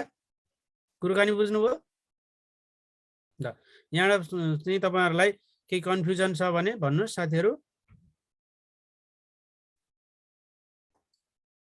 अल्छी नगर्नुस् है। लेख्नलाई यसो थिच्नलाई अल्छी नगर्नु होला साथीहरु। जाडो छ भन्दैमा अब हात नै ननिकाल्ने होइन नि त। बगलीमा हालेको हाले गर्ने त होइन हैन। त्यसैले साथीहरु एक्टिभ पनि हुनु पर्यो है। ल ओके। यहाँ कन्फ्युजन छैन भने म अगाडि बढे है त। के भन्नुभयो?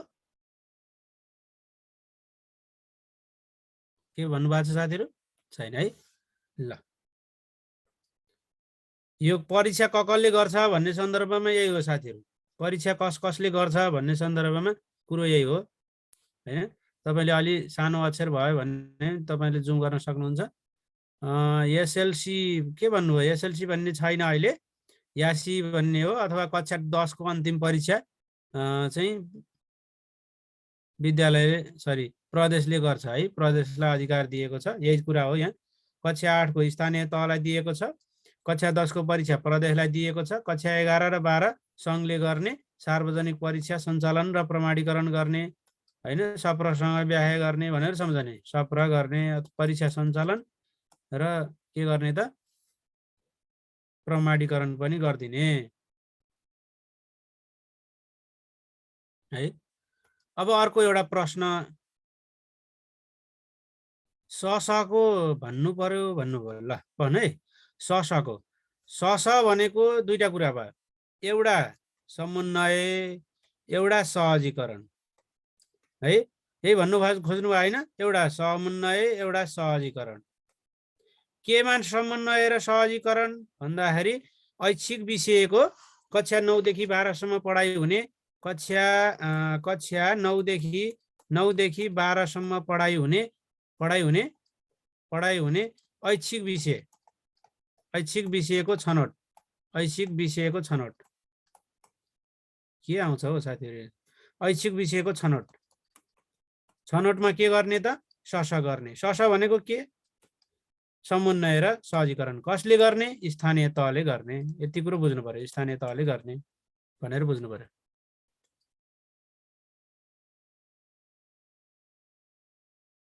है त। अब हेर्नुस्, अब यो सिकाइ सहजीकरणको भाषा, सिकाइ सहजीकरणको भाषाका सन्दर्भमा प्रश्न सोध्न सक्छ। यो भाषाका सन्दर्भमा के भनेर भन्न सक्छ भने कति कक्षासम्मको माध्यम भाषा, माध्यम भाषा भनेको पढाइ हुने भाषा, पठन पाठनको भाषा भनेको, कति कक्षासम्मको माध्यम भाषा मातृभाषा वा नेपाली हुन सक्ने छ भनेर सोध्यो है। कति कक्षासम्मको माध्यम भाषा मातृभाषा वा नेपाली हुन सक्छ भनेर सोध्यो। कहाँ खाली ठाउँ छ? यहाँ पोजिसन लेख्नु पर्यो साथी हैन। कति कक्षासम्मको भाषा, कति कक्षासम्मको भाषा चाहिँ के हुन सक्ने? मातृभाषा वा नेपाली हुन सक्ने भनेर दियो। ल यही लेखौँ क्वेसन। अब ल यही भनिदिइहाल्छु साथीहरूलाई, क्वेसनै लेख्नु परेन। ल यही भन्छु साथीहरूलाई, आधारभूत तहमा, आधारभूत तहसम्मको माध्यम भाषा, पढाइको माध्यम दुईटा कुरा हुनु पर्यो। एउटा मातृभाषा वा नेपाली भाषा। के हुनु पर्यो? आमाने हुनु पर्यो, आमाने है। आधारभूत तहसम्मको चाहिँ भाषाको माध्यम मातृभाषा वा नेपाली हुनु पर्यो, माने हुनु पर्यो, मातृभाषा वा नेपाली हुनु पर्यो। त्यो भन्दा बाहेक शिक्षण सिकाइको भाषा हुने छैन। तर माध्यमिक तहमा चाहिँ हामीले त अङ्ग्रेजी पढाएको, अहिले कक्षा 1 देखि नै अङ्ग्रेजी पढाएको हो भने त अङ्ग्रेजीलाई अब यो चाहिँ के भनेर पढाएको त? मातृभाषा हो भनेर पढाएको मात्रै हो। तर चाहिँ मातृभाषाकै रूपमा त्यसरी हेर्न हामीले अङ्ग्रेजी आधारभूत तहमा अङ्ग्रेजी विषय, अरू सबै विषय अङ्ग्रेजीमा पढाउनु पाइँदैन। तपाईँहरूलाई थाहा छ, सामाजिक विषय अहिले नेपालीमै आएको छ। बोर्डिङमा अथवा चाहिँ संस्थागत विद्यालयमा अङ्ग्रेजी विषय पढाइ हुने ठाउँमा पनि त्यहाँ पनि के पढाइ हुन्छ त? नेपालीमै पढाइ हुन्छ। र माध्यमिक तहमा चाहिँ माध्यम भाषा के हुन सक्छ? नेपाली वा अङ्ग्रेजी हुन सक्छ है। आधारभूत तहमा चाहिँ आमाने हुन्छ, माध्यमिक तहमा चाहिँ के हुन्छ भने माने हुन्छ, अङ्ग्रेजी वा नेपाली हुन सक्छ। तीनटा कुरा भयो। एउटा माने, माध्यमिक तहसम्मको चाहिँ पठन पाठनको भाषा अङ्ग्रेजी वा नेपाली हुन सक्यो। तर आधारभूत तहसम्मको भाषा चाहिँ माध्यम भाषा चाहिँ मातृभाषा वा नेपाली हुन सक्यो। अब परीक्षामा कसरी प्रश्न सोध्छ त्यो कुरा गरौँ। परीक्षामा कसरी तपाईलाई प्रश्न आउँछ भने कति कक्षासम्मको माध्यम भाषा अथवा कुन तहसम्मको माध्यम भाषा मातृभाषामा गराउन सकिने व्यवस्था राष्ट्रिय पाठ्यक्रम प्रारूपमा छ भन्यो भने आधारभूत तह भन्नु पर्यो।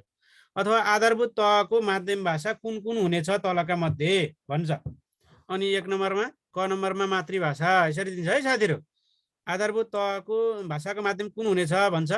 क नम्बरमा मातृभाषा है, ख नम्बरमा नेपाली भाषा, नेपाली भाषा, ग नम्बरमा क र ख दुवै, क र ख दुवै, क वा ख हैन, क वा ख, घ नम्बरमा अङ्ग्रेजी भाषा यसरी दिन सक्छ। आधारभूत तहको माध्यम भाषा कुन हुन सक्नेछ राष्ट्रिय पाठ्यक्रम प्रारूप अनुसार भनेर भन्यो भने कुन हुन सक्नेछ भन्नुहोस् त? मातृभाषा वा नेपाली हुन्छ? माने हुन्छ। गाउँको मानबहादुरलाई सम्झनुहोस् अनि माने हुन्छ भन्नुहोस्। माने हुन्छ है, मानबहादुरलाई सम्झेर माने हुन्छ। आमाने हुन्छ है, आमाने हुन्छ भनेर सम्झने। ल त्यसै गरी माध्यमिक तहको माध्यम भाषा कुन कुन हुनेछ भन्छ। माध्यमिक तहको माध्यम भाषा कुन कुन हुन्छ भन्छ। अनि क नम्बरमा चाहिँ मातृभाषा, मातृभाषा। अनि ख नम्बरमा चाहिँ नेपाली भाषा, नेपाली हैन, नेपाली वा अङ्ग्रेजी, अङ्ग्रेजी। अनि ग नम्बरमा मातृभाषा वा नेपाली हैन, मातृभाषा वा नेपाली यसरी दिन्छ।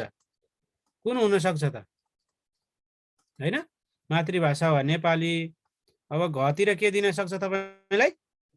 नेपाली वा अङ्ग्रेजी दिन सक्छ, अथवा नेपाली वा अङ्ग्रेजी भइसक्यो। नेपाली वा के दिन सक्छ? स्थानीय भाषा दिन सक्छ। ल स्थानीय भाषा भन्ने, स्थानीय भाषा दिन सक्छ। यसको सही उत्तर के हुन्छ माध्यमिक तहमा भन्यो भने? हो नेपाली वा अङ्ग्रेजी। माध्यमिक तहमा चाहिँ माने, माध्यमिक तहमा माने, आधारभूत तहमा आमाने। मातृभाषा वा नेपाली भाषा, आमाने र माने सम्झनु पर्यो है। यो सम्झनु पर्यो साथीहरू। यसमा कुनै क्वेसन छ साथीहरूको? भन्नुहोस् त। ल माध्यम भाषा कुन हुन्छ? परीक्षा कुन तहले गर्छ हैन? परीक्षा कसले गर्छ? पाठ्यक्रम विकास गर्ने अधिकार कसलाई छ है भन्ने कुराहरू यहाँबाट तपाईहरुले सम्झनुहुन्छ। म अर्को स्लाइडमा गएँ। एउटा कुरा यहाँबाट सोध्न सक्छ। राष्ट्रिय पाठ्यक्रम प्रारूप अनुसार नमुना पाठ्य पुस्तक विकास कसले गर्छ भन्छ। नमुना पाठ्य पुस्तक विकास, नमुना पाठ्य पुस्तक विकास है। नमुना पाठ्य पुस्तक विकास कसले गर्छ? विकास, नमुना पाठ्य पुस्तक विकास कसले गर्छ है? नमुना पाठ्य पुस्तक विकास कसले गर्छ? सुन्नुहोस् है, नमुना पाठ्य पुस्तक विकास कसले गर्छ? यसरी सोध्न सक्छ प्रश्न। नमुना पाठ्य पुस्तक विकास, नमुना पाठ्य पुस्तक विकास कसले गर्छ? सङ्घले गर्छ हैन? अब प्रदेशले पनि गर्न सक्छ। तर मुद्रणीय प्रति कसले तयार गर्छ? अर्को प्रश्न। मुद्रणीय प्रति, मुद्रणीय प्रति कसले तयार गर्छ? तपाईलाई अनि अप्सनहरू पाठ्यक्रम विकास केन्द्र पाविके, पाविके, शैक्षिक गुणस्तर परीक्षण केन्द्र, शैक्षिक गुणस्तर परीक्षण केन्द्र, शिक्षा विभाग अथवा शिक्षा तथा मानव स्रोत विकास केन्द्र, शिक्षा विभागै भनौँ अहिले हैन। अर्को साझा प्रकाशन अथवा जनक शिक्षा सामग्री केन्द्र, जनक शिक्षा सामग्री केन्द्र भनेर दियो भने यो print ready copy, print ready copy कसले तयार गर्छ भन्यो भने यहाँ हाइलाइट गरिदिएको छ साथीहरू। प्रिन्ट रेडी कपी हो, धेरैचोटि सोधिसकेको प्रश्न हो। प्रिन्ट रेडी कपी तयार गर्ने कार्य कसले गर्छ भन्यो भने पाविकेले गर्छ, सिडिसीले गर्छ। सिडिसीले के गर्छ? पिआरसी गर्छ। पिआरसी लास्टमा के आयो त? सिसी नै आयो है, सिसी आयो। सिडिसी करिकुलम डेभलपमेन्ट सेन्टरले, पाठ्यक्रम विकास केन्द्रले पिआरसी तयार गर्छ है। पिआरसी, आरसी तयार गर्ने कसले हैन? मेरो नाम सम्झिनु, आरसी तयार गर्ने कसले? सिडिसीले गर्छ भनेर सम्झिने। यो यहाँबाट प्रश्न सोध्यो भने हैन, यहाँबाट प्रश्न सोध्यो भने यसरी प्रश्न सोध्न सक्छ हैन, यसरी प्रश्न सोध्न सक्छ। है। यहाँबाट प्रश्न सोध्यो भने यसरी प्रश्न सोध्न सक्छ। अर्को प्रश्न के सोध्न सक्छ भने छपाई र वितरण कसले गर्छ भनेर सोध्न सक्छ। छपाई र वितरण है, छपाई र वितरण। प्रिन्ट रेडी कपी निकाल्ने काम चाहिँ, प्रिन्ट रेडी कपी भनेको के होला भन्नुहोस् त? प्रिन्ट गर्नलाई ठिक्क पारेको, प्रिन्ट गर्नलाई ठिक्क पारेको त्यो प्रतिलाई प्रिन्ट रेडी कपी भन्छ। सबै प्रिन्टमा गइसक्यो भन्छ नि, प्रिन्टमा जानुभन्दा अगाडि कसले तयार गर्ने त? हो, छपाई र वितरण गर्ने कार्य चाहिँ जनक शिक्षा सामग्री केन्द्र हो। जनक शिक्षा सामग्री केन्द्र 2012 सालमा स्थापना भएको थियो। जनक शिक्षा सामग्री केन्द्र लिमिटेड हैन, 35 सालमा लिमिटेड शब्द थपेको थियो। जनक शिक्षा सामग्री केन्द्र, यसको काम के त? केन्द्र लिमिटेड। यसको काम के? छवि गर्ने, छवि गर्ने, छवि गर्ने। छवि काम रे कसको त? जनकको। जनक छवि। जनक शिक्षा सामग्री केन्द्रको नाम के गर्ने त? छवि गर्ने। छपाई र वितरण गर्ने कार्य छ जनकको काम, जनक शिक्षा सामग्री केन्द्रको काम। सीडीसी को काम के त? सीडीसी को काम चाहिँ राष्ट्रिय पाठ्यक्रम प्रारूप हेरेर त्यसमा चाहिँ नमुना पाठ्य पुस्तक विकास गर्ने, नमुना पाठ्य पुस्तक विकास गर्ने र नमुना पाठ्य पुस्तकलाई चाहिँ प्रिन्ट गर्न ठिक्क पार्ने, प्रिन्टमा जानुभन्दा अगाडि ठिक्क पार्ने, प्रिन्ट गरिदिने फेरि कसले त? प्रिन्ट गरिदिने, छपाई तथा वितरण गर्ने जनक शिक्षा सामग्री केन्द्रको काम हो। जनक शिक्षा सामग्री केन्द्रको भनेर सम्झने। यसमा केही छ साथीहरू भन्नुहोस् त?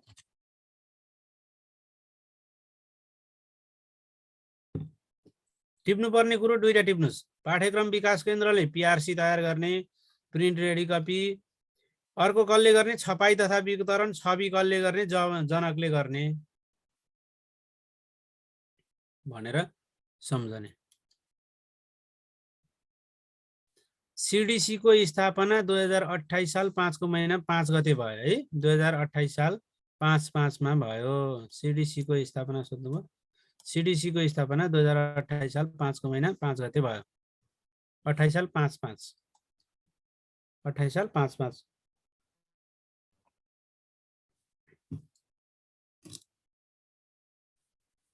है 2028 साल 5/5। नमुना भनेको के हो भन्नुभयो? नमुना भनेको स्याम्पल कपी हो नि त हैन? Sample copy. नमुना पाठ्य पुस्तक भनेको पाठ्य पुस्तकलाई चाहिँ के गर्ने त हैन?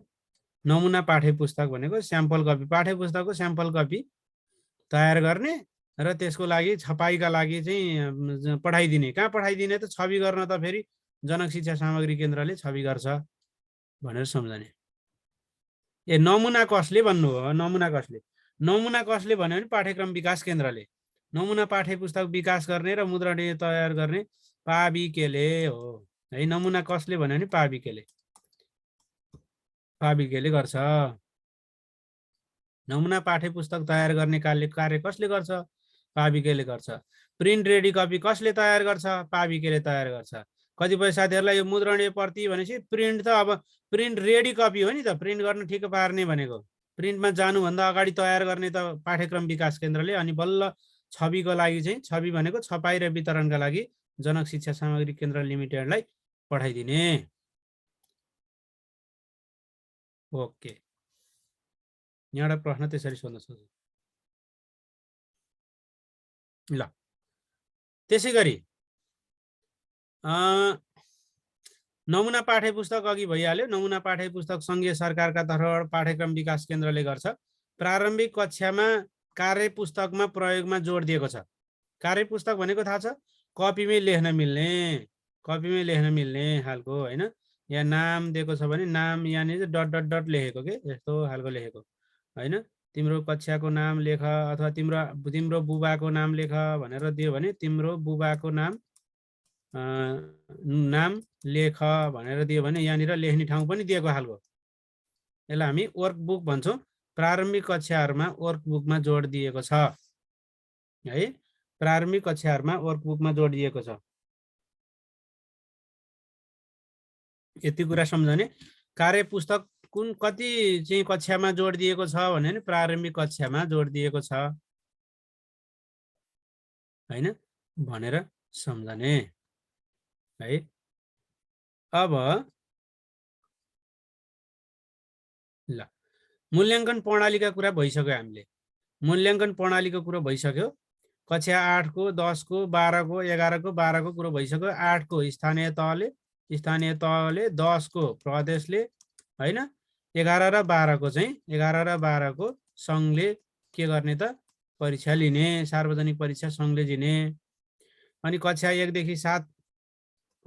देखि 7 सम्मको विद्यालयले 9 को पनि विद्यालयले लिने। र निरन्तर विद्यार्थी मूल्याङ्कन हाल कति कक्षासम्म छ भन्यो भने निरन्तर विद्यार्थी मूल्याङ्कन हाल कति कक्षासम्म छ भन्यो भने कक्षा 7 सम्म छ। राष्ट्रिय पाठ्यक्रम प्रारूपले पनि निरन्तर विद्यार्थी मूल्याङ्कन कक्षा 7 सम्म भनेको छ हैन। कति क्लाससम्म प्रारूप यति नै हो है। डिआली भन्छ डिआली भन्दैन अहिले स्थानीय तहको परीक्षालाई डिआली भन्दैन। पहिला डिस्ट्रिक्ट लेभल एक्जामिनेसन भएर डिआली भनेको, अहिले बिआली बेसिक लेभल एक्जामिनेसन है। अहिले बिआली हो, स्थानीय तह स्तरीय परीक्षा बिआली हो। अहिलेको चाहिँ स्थानीय तह स्तरीय परीक्षा आधारभूत तहको अन्तिम परीक्षा भनेर भन्छन्। निरन्तर विद्यार्थी मूल्याङ्कन खारेज भएको भन्नुभएको छ। अहिले चाहिँ लेटर ग्रेडिङ निर्देशिकाले चाहिँ ग्रेडिङमा गर्ने 1 देखि 12 सम्म भनेको छ, तर खारेज त कहाँ भएको छ र? राष्ट्रिय पाठ्यक्रम प्रारूपले नै निरन्तर विद्यार्थी मूल्याङ्कन गर्ने नै भनेको छ नि। त्यसैले कक्षा 7 सम्म निरन्तर विद्यार्थी मूल्याङ्कन छ हैन। हाम्रो व्यवहारमा नआए पनि कक्षा 1 देखि 7 सम्म अथवा 7 सम्म भनिन्छ हैन। यो 2057 सालबाट इची स्यासुक भन्ने जिल्लामा 5 वटा जिल्लामा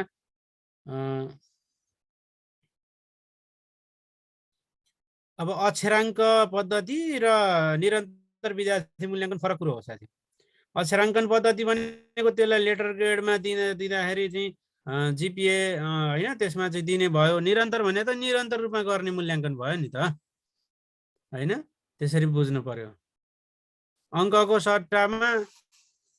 सट्टामा केमा दिने त? अक्षरमा प्रयोग गर्ने हैन। अक्षराङ्क भनेको अङ्कलाई अक्षरमा एबिसिडी का रूपमा गर्ने हैन। लेटर ग्रेडिङ निर्देशिका 2078-97 हो। ल यस्तो परिपाटी छ। यहाँबाट सोध्यो भने परीक्षा कसले गर्छ भन्ने कुरा यहाँ सोध्न सक्छ। र हामीलाई यो लेखेको छ राष्ट्रिय पाठ्यक्रम प्रारूपमा निरन्तर विद्यार्थी मूल्याङ्कन कति कक्षासम्म छ भन्यो भने यसले भनेको चाहिँ 7 कक्षासम्म हुने व्यवस्था गरेको छ। यति कुरा यहाँ सम्झने। त्यसै गरी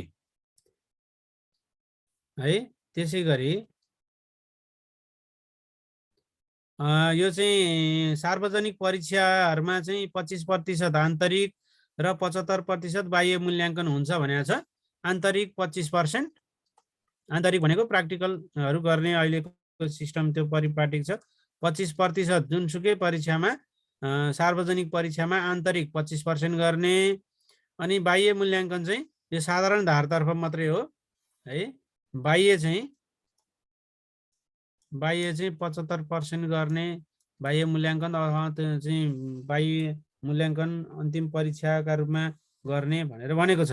अब यहाँबाट बुझ्नुपर्ने खासै छैन। विद्यालय शिक्षाको सबै कक्षामा अक्षराङ्कन पद्धतिको कार्यान्वयन गर्ने भनेको छ। अक्षराङ्कन पद्धति भयो भने सबै ठाउँमा हो, बुझ्नु है। निरन्तर विद्यार्थी मूल्याङ्कन भन्यो भने 7 सम्म। निरन्तर विद्यार्थी मूल्याङ्कन भन्यो भने कक्षा 7 सम्म। मूल्याङ्कन भन्यो भने 7 सम्म मात्रै है, 7 सम्म। तर हामीलाई फेरि अक्षराङ्कन पद्धति भन्यो भने चाहिँ सबै कक्षामा भनेको 1 देखि 12 सम्मै अक्षराङ्कन पद्धति भन्ने, यसरी कुरो बुझ्ने है। अक्षराङ्कन पद्धति भने 1 देखि 12 सम्म भन्ने। निरन्तर विद्यार्थी मूल्याङ्कन कति कक्षासम्म भन्यो भने 7 कक्षासम्म भन्ने। यहाँ यस्तो कुरो आउँछ। ल अर्को प्रश्न यहाँ सोध्न सक्ने प्रश्न अर्को छ। विशिष्टीकरण तालिका कसले निर्माण गर्दछ? विशिष्टीकरण तालिका कसले निर्माण गर्दछ?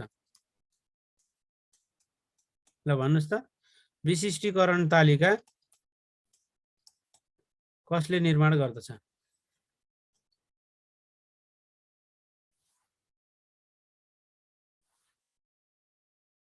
ल भन्नुस् त, विशिष्टीकरण तालिका कसले निर्माण गर्दछ?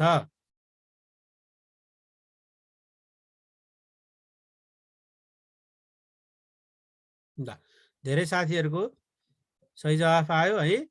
विशिष्टीकरण तालिका कसले निर्माण गर्दछ भनेर परीक्षामा प्रश्न आयो भने हामीले कुन उत्तर लाउने त साथीहरू? विशिष्टीकरण तालिका पाठ्यक्रम विकास केन्द्रले निर्माण गर्छ, तयार गर्छ भनेर सम्झने है। सम्झने पाठ्यक्रम विकास केन्द्रले विशिष्टीकरण तालिका बनाउँछ। पाठ्यक्रम विकास केन्द्र पाविकेले के काम गर्दो रहेछ त फेरि? तपाईँले हुन त ऐन नियमावली पढिहाल्नुहुन्छ होइन। पाठ्यक्रम विकास केन्द्रले नमुना पाठ्य पुस्तक विकास गर्ने, प्रिन्ट रेडी कपी तयार गर्ने, विशिष्टीकरण तालिका बनाउने यस्ता कामहरू गर्दो रहेछ। तपाईँहरूले सम्झनु पर्यो। यसरी यहाँ सोध्नुपर्ने विषय कुनै छ साथीहरू भन्नुहोस् त? निरन्तर विद्यार्थी मूल्याङ्कन भन्यो भने तपाईँलाई निरन्तर विद्यार्थी मूल्याङ्कनको इतिहास त तपाईँहरूले पढिसक्नुभयो होइन। निरन्तर विद्यार्थी मूल्याङ्कन भन्ने मूल्याङ्कनमा पढिसक्नुभयो। इची स्यासुका भन्ने जिल्लामा 2057 सालमा पहिलो पटक परीक्षण भएको थियो निरन्तर विद्यार्थी मूल्याङ्कन है। निरन्तर विद्यार्थी मूल्याङ्कन तपाईँहरूलाई निरन्तर विद्यार्थी मूल्याङ्कनको बारेमा थाहै छ, मैले भन्नै पर्दैन है।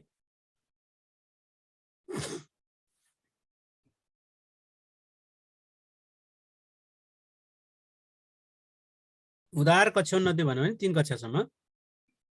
3 कक्षासम्म उत्तीर्णाङ्क तोकिएको छैन। 3 कक्षासम्म उत्तीर्णाङ्क तोकिएको छैन, त्यसैले त्यहाँ उदार कक्षोन्नति प्रणाली छ। ल इची स्यासुका भने थाहा छ तपाईँलाई? साथीहरूले सोध्नुभयो यहाँ। इलाम, चितवन, स्याङ्जा, सुर्खेत, कञ्चनपुर जिल्लामा 2057 सालमा निरन्तर विद्यार्थी मूल्याङ्कन परीक्षण भएको र 2063 सालबाट कक्षा 1 मा देशैभरि लागू भएको। कक्षा 1 मा देशैभरि लागू भएको। कक्षा 1 देशैभरि लागू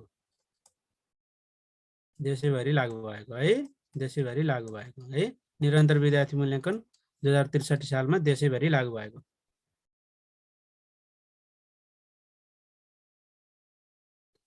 फर्स्ट निरन्तर मूल्याङ्कनका आधारहरू भन्यो भने त त्यो पहिलेकै छँदैछ नि होइन। अहिले राष्ट्रिय पाठ्यक्रम प्रारूपले पनि 1 दिनमा चाहिँ छुट्टै तोकेको छ।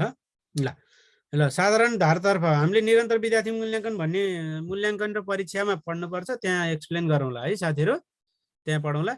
यो भनेको माध्यमिक तहको साधारण धारतर्फ होइन। माध्यमिक न आधारभूत कक्षा 8 मा एउटा आधारभूत तहमा छ। आधारभूत तहमा र यो विशेष गरी माध्यमिक तहको साधारण धारतर्फ 25% आन्तरिक मूल्याङ्कन र 75% बाह्य मूल्याङ्कन। हरेक विषयमा 25% भनेको छ, टोटलमा 25% मिल्छ होइन। यस्तो प्रणाली छ। ल अब विद्यालय शिक्षाको संरचनामा एउटा दृष्टिकोण छ। यो दृष्टिकोण आउन सक्छ तपाईँलाई के भनेर आउन सक्छ? भोलि दृष्टिकोण कतिवटा छ भनेर पहिलो प्रश्न सोध्न सक्छ। विद्यालय शिक्षाको दृष्टिकोण कतिवटा छ? राष्ट्रिय उद्देश्य कतिवटा छ? पहिलो प्रश्न त यस्ता कुरा याद गर्नु पर्यो हामीले। आधारभूत तहको सक्षमता कतिवटा छ? माध्यमिक तहको सक्षमता कतिवटा छ? 1-3 को कतिवटा छ चाहिँ होइन सोध्न, यस्ता प्रश्नहरू सोध्न सक्छ। मैले अब शिक्षाको उद्देश्य पढाउँदाखेरि त मैले भनिसकेको छु। दृष्टिकोण भन्ने एउटा छ। के दृष्टिकोण छ भन्दाखेरि सौसान्य भन्ने दृष्टिकोण छ है। सौसान्य भन्ने दृष्टिकोण छ।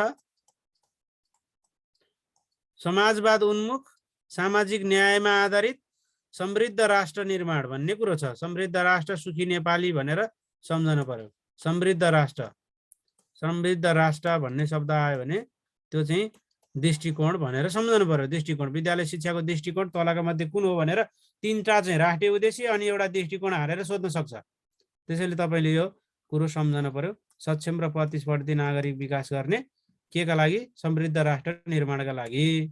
समृद्ध राष्ट्र निर्माणका लागि सरानीका लागि के गर्ने? सौसान्यमा आधारित होइन। सौसान्यमा आधारित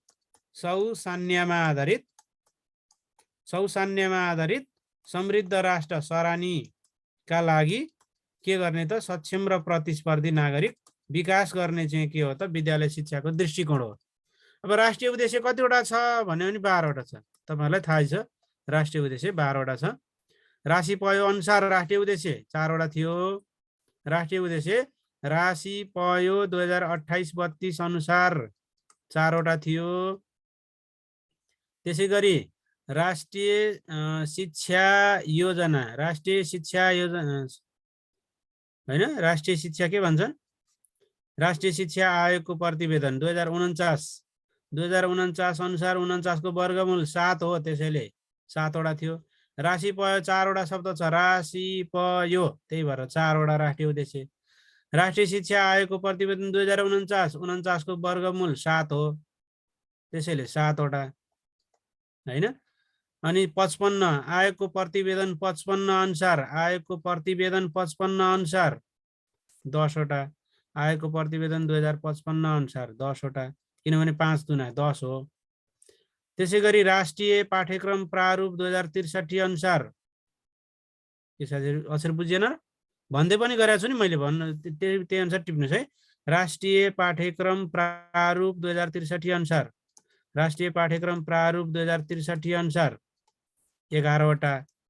पछि परिमार्जन भयो नि 71 मा, परिमार्जन 71 2071 अनुसार 12 वटा। एउटा थप भयो, प्राकृतिक प्रकोप सम्बन्धी थप भएको छ। र अहिले राष्ट्रिय पाठ्यक्रम प्रारूप 2076 अनुसार 12 वटा। यसरी राष्ट्रिय पाठ्यक्रम प्रारूपको हामीले इतिहास पढ्छौं, के अरे राष्ट्रिय उद्देश्यको। फेरि भनिदिनु पर्यो,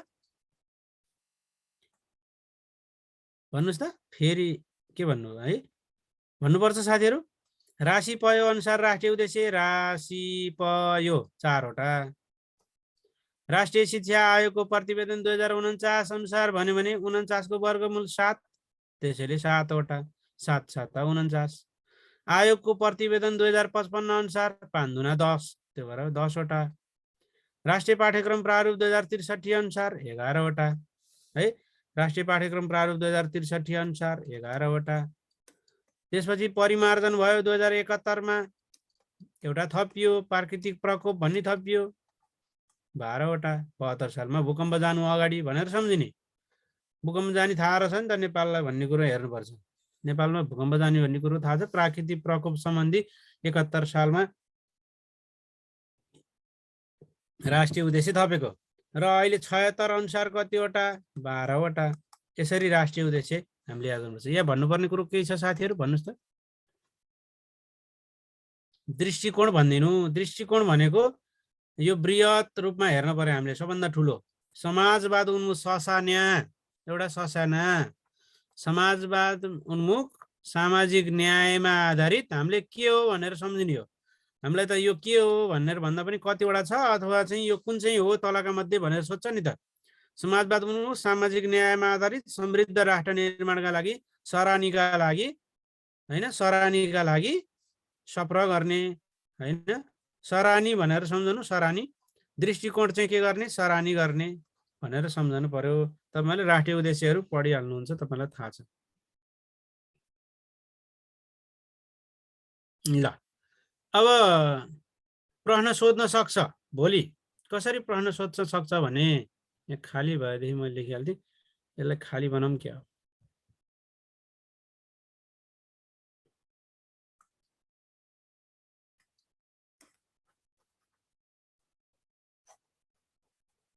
है मैले अब यहाँ तपाईलाई प्रश्न राख्छु। राष्ट्रिय पाठ्यक्रम प्रारूप 2076 अनुसार है विद्यालय शिक्षा कतिवटा तह छ? विद्यालय शिक्षामा कतिवटा तह छ भन्छ। विद्यालय शिक्षामा कतिवटा तह छ है? विद्यालय शिक्षामा को तह कतिवटा छ?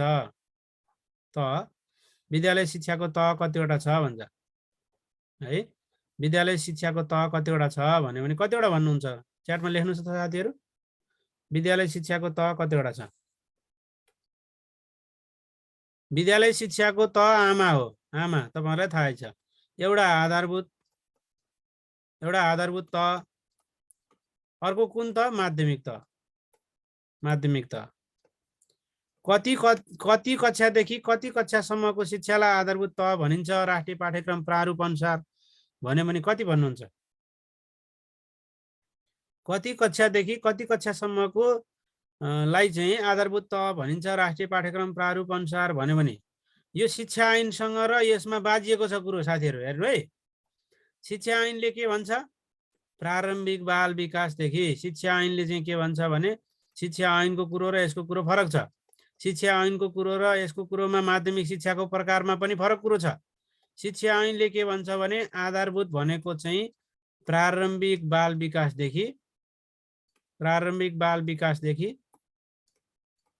विकासदेखि 8 सम्म भन्छ शिक्षा ऐनले। तर यसले के भन्छ भने आधारभूत तह भनेको कक्षा 1 देखि 8 सम्म हो भन्छ। त्यसरी हामीले क्लियर पढ्नुपर्छ। 1 देखि 8 सम्म शिक्षा ऐन अनुसार भन्यो भने तपाईले यहाँ आधारभूत तह भनेको प्रारम्भिक बाल विकासदेखि 8 कक्षासम्म पढ्नुपर्छ भने यहाँ चाहिँ विद्यालय शिक्षाको पाठ्यक्रम विद्यालय शिक्षाको राष्ट्रिय पाठ्यक्रम 2076 अनुसार आधारभूत तह भनेको कक्षा 1 देखि 8, माध्यमिक तह भन्यो भने कक्षा 9 देखि 12। माध्यमिक शिक्षाका प्रकार भन्यो भने के हो भन्नुस् त? माध्यमिक शिक्षाका प्रकार राष्ट्रिय पाठ्यक्रम प्रारूप अनुसार र शिक्षा अनुसारका चाहिँ फेरि फरक छ। हेर्नुस्, हामीले फरक तरिकाले पढ्नुपर्छ। माध्यमिक शिक्षाको प्रकार राष्ट्रिय पाठ्यक्रम प्रारूप अनुसार भन्यो भने फरक। अब यहाँ 2 प्रकार भन्नुभयो, कसले 2 प्रकार भन्नुभयो भन्नु त है? राष्ट्रिय पाठ्यक्रम प्रारूप अनुसार र शिक्षा ऐन अनुसार माध्यमिक शिक्षाको प्रकार पनि फरक छ। के फरक छ त्यो कुरो तपाईले जान्नुपर्छ। हामी पढ्न त पढ्छौं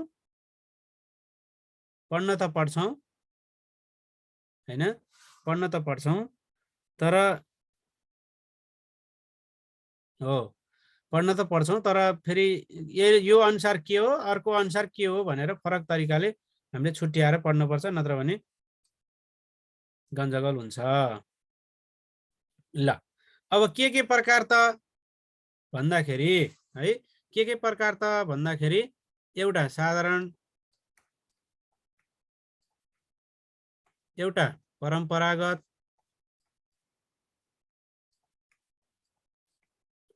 हो। यहाँ आधारभूत तह भन्नाले राष्ट्रिय पाठ्यक्रम प्रारूपले प्रारम्भिक बाल विकासलाई राखेको छैन। प्रारम्भिक बाल विकास भनेको छुट्टै हो भनेर राखेको छ। यसले चाहिँ राष्ट्रिय पाठ्यक्रम प्रारूपले चाहिँ प्रारम्भिक बाल विकास 1 वर्षको अनि 1 देखि 8 सम्मको आधारभूत अनि 4 वर्षको माध्यमिक यो तरिकाले राखेको छ। है। संरचना नै भन्दाखेरि त 8+4 नै भइहाल्यो।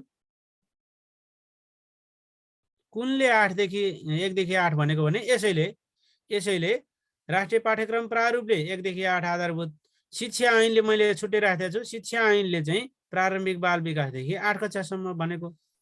सुन्नुस् है, क्लियर सुन्नुस् साथीहरु। साधारण, परम्परागत र प्राविधिक तथा व्यावसायिक यो चाहिँ राष्ट्रिय पाठ्यक्रम प्रारूप अनुसार। अब हेर्नुस्, शिक्षा ऐन अनुसार परम्परागत भन्ने छैन। अब यसो तपाईहरुको तानेर लेख्नु होला। शिक्षा ऐन अनुसार के छ भन्नुस् त ल? शिक्षा ऐन अनुसार शिक्षा ऐनमा परम्परागत भन्ने शब्द छैन। ल शिक्षा ऐनमा माध्यमिक शिक्षाको प्रकार त तपाईहरुले पढिसक्नुभयो। के थियो त्यहाँ माध्यमिक शिक्षाको प्रकार भनेर भन्नुस् त साथीहरु? राष्ट्रिय पाठ्यक्रम प्रारूपमा संस्कृत भन्ने शब्द छैन, तर शिक्षा ऐनमा के भन्ने शब्द छ? संस्कृत भन्ने शब्द छ हैन? संस्कृत भन्ने शब्द छ।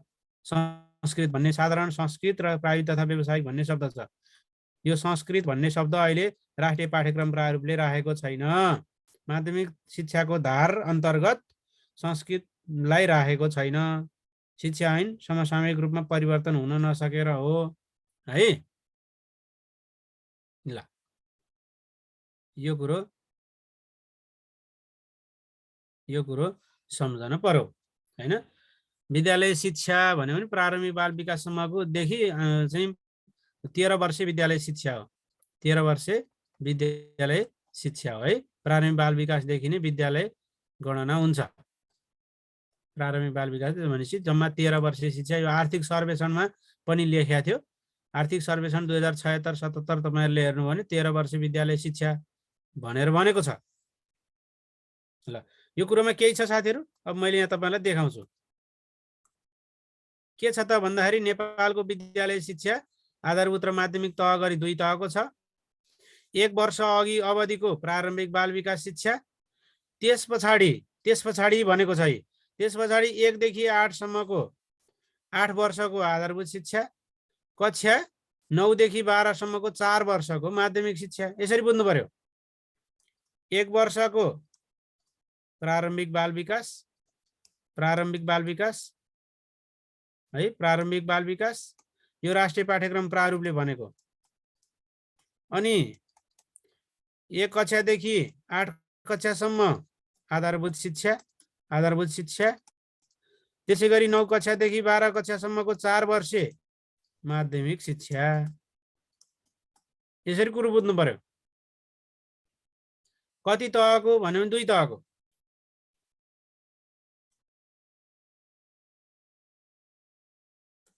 यसलाई प्रारम्भिक बाल विकास चाहिँ जम्मा 13 वर्ष विद्यालय शिक्षा भनेर राष्ट्रिय के अरे आर्थिक सर्वेक्षण 2076 मा भनेको थियो हैन। आर्थिक सर्वेक्षणमा भनेको थियो, तर यहाँ चाहिँ के भनिदियो भने आर्थिक सर्वेक्षण 2076 मा त्यो कुरो भनिदियो र यसमा चाहिँ के भनिदियो भने 1 वर्ष अवधिको प्रारम्भिक बाल विकास, त्यस पछाडि चाहिँ बल्ल 1 देखि 8 सम्म आधारभूत शिक्षा अनि कक्षा 9 देखि 12 सम्म माध्यमिक शिक्षा भनेर भनिदियो।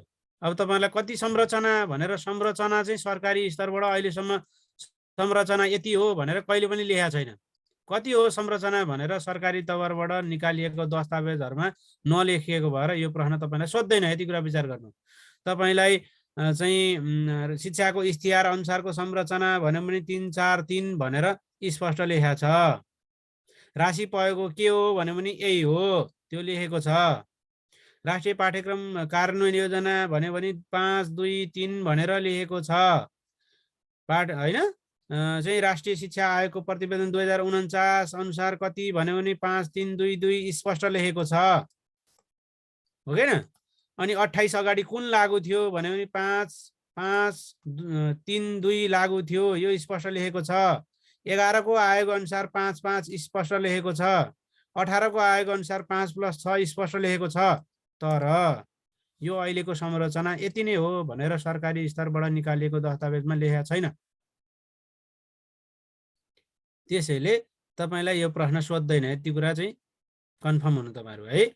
यस्ता प्रश्न सोध्दैन किनभने विवादित हो। कसैले 8+4 भन्ने, कसैले 9+4 भन्ने, अनि यस्तो विवादित प्रश्न सोधेर मान्छे बिगार्नु छ र छैन नि। त्यसैले यस्ता प्रश्न त्यतातिर तपाईहरु नजान्नु होला। र हामीलाई माध्यमिक शिक्षाको प्रकार भनेर चाहिँ सोध्न सक्छ। यो चाहिँ सोध्न सक्छ। 1 नम्बरमा के माध्यमिक शिक्षाको प्रकार? साधारण। यो शिक्षा ऐनमा पनि थियो। यति कुरा विचार गर्नुस्। अर्को के? परम्परागत। अर्को के? प्राविधिक तथा व्यावसायिक गरेर 3 प्रकारको माध्यमिक शिक्षा भनेर सम्झिने। 3 प्रकारको माध्यमिक शिक्षा भनेर सम्झिने है। प्राविधिक तथा व्यावसायिक है। प्राविधिक तथा व्यावसायिक। शिक्षा ऐन अनुसार के हो भन्यो भने शिक्षा ऐनमा परम्परागत भन्ने शब्द थिएन भनेर बुझ्ने। शिक्षा ऐनमा यो थिएन भनेर यसो धर्को तानेर लेख्नु होला। शिक्षा ऐनमा परम्परागत भन्ने छैन भनेर लेख्नु होला है। बुझ्नुहुन्छ कुरो? शिक्षा ऐनमा परम्परागत छैन भनेर लेख्नु होला। कसरी प्रश्न आउँछ? माध्यमिक शिक्षाको प्रकार राष्ट्रिय पाठ्यक्रम प्रारूप अनुसार कुन कुन हो, कुन कुन होइन भनेर दिन्छ। अनि त्यहाँ संस्कृत दिएको हुन्छ। तपाईलाई संस्कृत चाहिँ शिक्षा ऐनमा छ, तर राष्ट्रिय पाठ्यक्रम प्रारूपमा शिक्षा ऐन भन्ने शब्द छैन। यसरी विचार गर्नु पर्यो।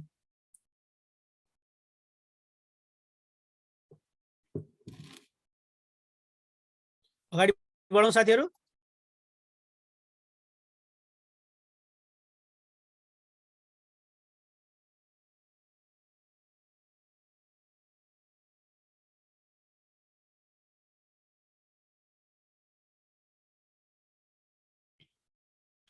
नेपालको विद्यालय शिक्षा कति तह भन्यो भने 2 तह भन्ने। 2 तह भन्ने हैन।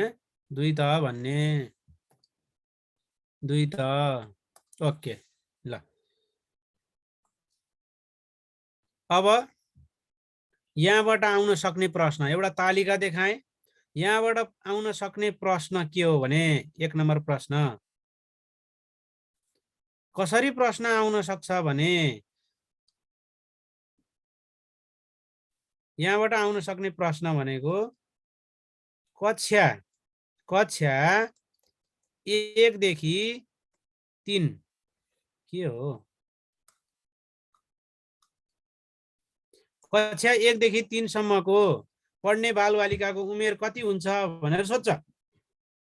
अब एउटा फर्मुला याद गरेपछि यो टेबल कन्ठै गर्न पर्दैन, त्यति कुरा बुझ्नु होला। एउटा फर्मुला सूत्र लेख्नुस्। सूत्र उमेर समूह निकाल्न पर्यो भने उमेर समूह बराबर कक्षा प्लस 4 गर्ने के हुन्छ साथी हो? यो के भयो? कक्षा प्लस 4 गर्ने कक्षा प्लस 4 उमेर जुनसुकै कक्षाको उमेर समूह निकाल्न पर्यो भने कक्षा प्लस 4 गर्ने कक्षामा 4 थपिदिने। तपाईलाई भोलि एक कक्षादेखि 12 कक्षासम्मको उमेर समूह कति हो भन्यो भने 1 मा 4 जोड्नुस् 5 वर्ष भयो, 12 मा पनि 4 जोड्नुस् 16 वर्ष भयो। 5 वर्षदेखि 16 वर्षसम्मको उमेर समूह भनेको एक कक्षादेखि 12 कक्षासम्म रहेछ। कक्षा 1 देखि 12 को उमेर समूह कति हो भनेर भोलि प्रश्न सोध्यो भने 1 मा पनि 4 जोड्ने 12 मा पनि 4 जोड्ने, सक्यो। 5 वर्षदेखि 16 वर्षसम्म। यत्रो यो सबै घोकिरहन पर्दैन, यति घोकिरहन पर्दैन, एउटा सूत्रका भरमा हुन्छ। सूत्र के त? उमेर समूह निकाल्ने सूत्र बराबर कक्षा प्लस 4 ठीक छ। ल भन्नुस् त साथीहरु, लेख्नुस् त, केही लेख्नुस्।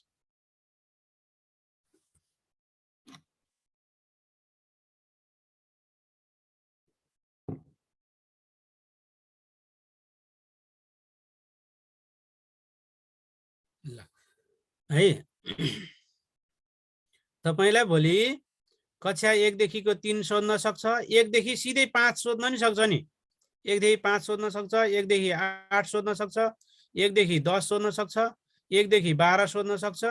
जुनसुकै कक्षाको 4 र 5 सोध्न सक्छ, 4 देखि 8 सोध्न सक्छ। जुनसुकै कक्षाको पनि उमेर समूह निकाल्न पर्यो भने के गर्ने रहेछ त भन्दाखेरि उमेर समूह निकाल्न पर्यो भने उमेर समूह बराबर कक्षा प्लस 4। जति कक्षाको आए पनि अब हामीले उमेर समूह निकाल्न सक्छौं। जति जुनसुकै कक्षाको पनि उमेर समूह निकाल्न सक्छौं। र हाम्रो क्षमता स्तर, सिकाइको क्षमता स्तर अनुसार पनि बाँडिएको छ। प्रारम्भिक बाल विकासलाई तहमा राखेको छैन, प्रारम्भिक बाल विकास र शिक्षा राखेको छ। यो भनेको उमेर समूह 4 वर्ष हैन, 4 वर्ष उमेर पुरा गरेकालाई है, 4 वर्ष उमेर पुरा गरेकालाई के गर्ने त? कति कक्षामा राख्ने? प्रारम्भिक बाल विकास। यसलाई कक्षा रूपमा मानेको छैन हैन। क्षमता स्तरको स्तरमा फेरि उमेर भन्नु पर्यो साथीहरु। एउटा सूत्र उमेर समूह निकाल्ने सूत्र, उमेर निकाल्न पर्यो भने कक्षा प्लस 4 सूत्र है। यो सूत्र यति सम्झेपछि जुनसुकै उमेर समूहको हामी जुनसुकै कक्षाको उमेर समूह हामी सहजै निकाल्न सक्छौं। कसरी भने एउटा यहाँ लेखिहालौं। खाली नै छैन? ल कहाँ खाली छ?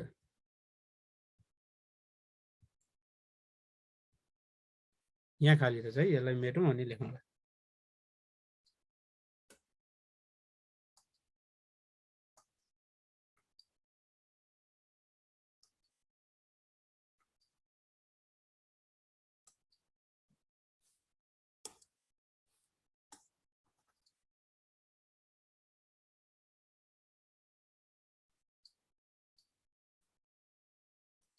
ल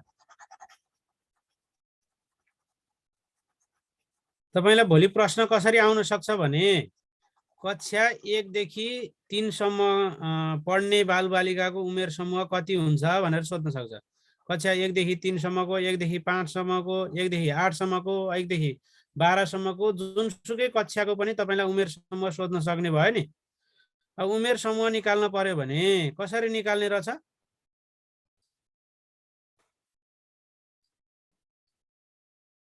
है कक्षा तपाईलाई 1 देखि 3 सम्मको उमेर समूह कति हो भनेर सोध्न सक्छ।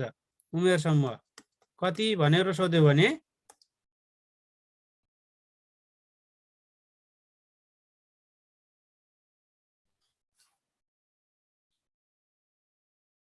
है कक्षा 1 देखि 3 सम्मको उमेर समूह कति हो भनेर सोध्यो भने 1 मा 4 जोडिदिनुस्, 3 मा पनि 4 जोडिदिनुस्। 1 मा 4 जोड्यो भने 5 हुन्छ 5 वर्षदेखि, 3 मा 4 जोड्यो भने 7 हुन्छ। यति भयो। 5 वर्षदेखि 7 वर्षसम्मको बच्चा 1 देखि 3 मा पढ्ने हो। है बुझ्नुभयो नि? है यसरी बुझ्ने। तपाईलाई भोलि कक्षा 3 देखि 8 सम्म कक्षा 3 देखि 8 सम्मको उमेर समूह कति भनेर सोध्यो भने उमेर समूह कति भनेर सोध्यो भने 3 मा पनि 4 जोड्ने, 3 मा 4 जोड्यो भने 7 वर्ष, 8 मा 4 जोड्यो भने 12 वर्ष।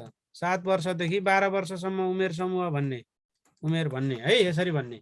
बुझ्नुभयो नि?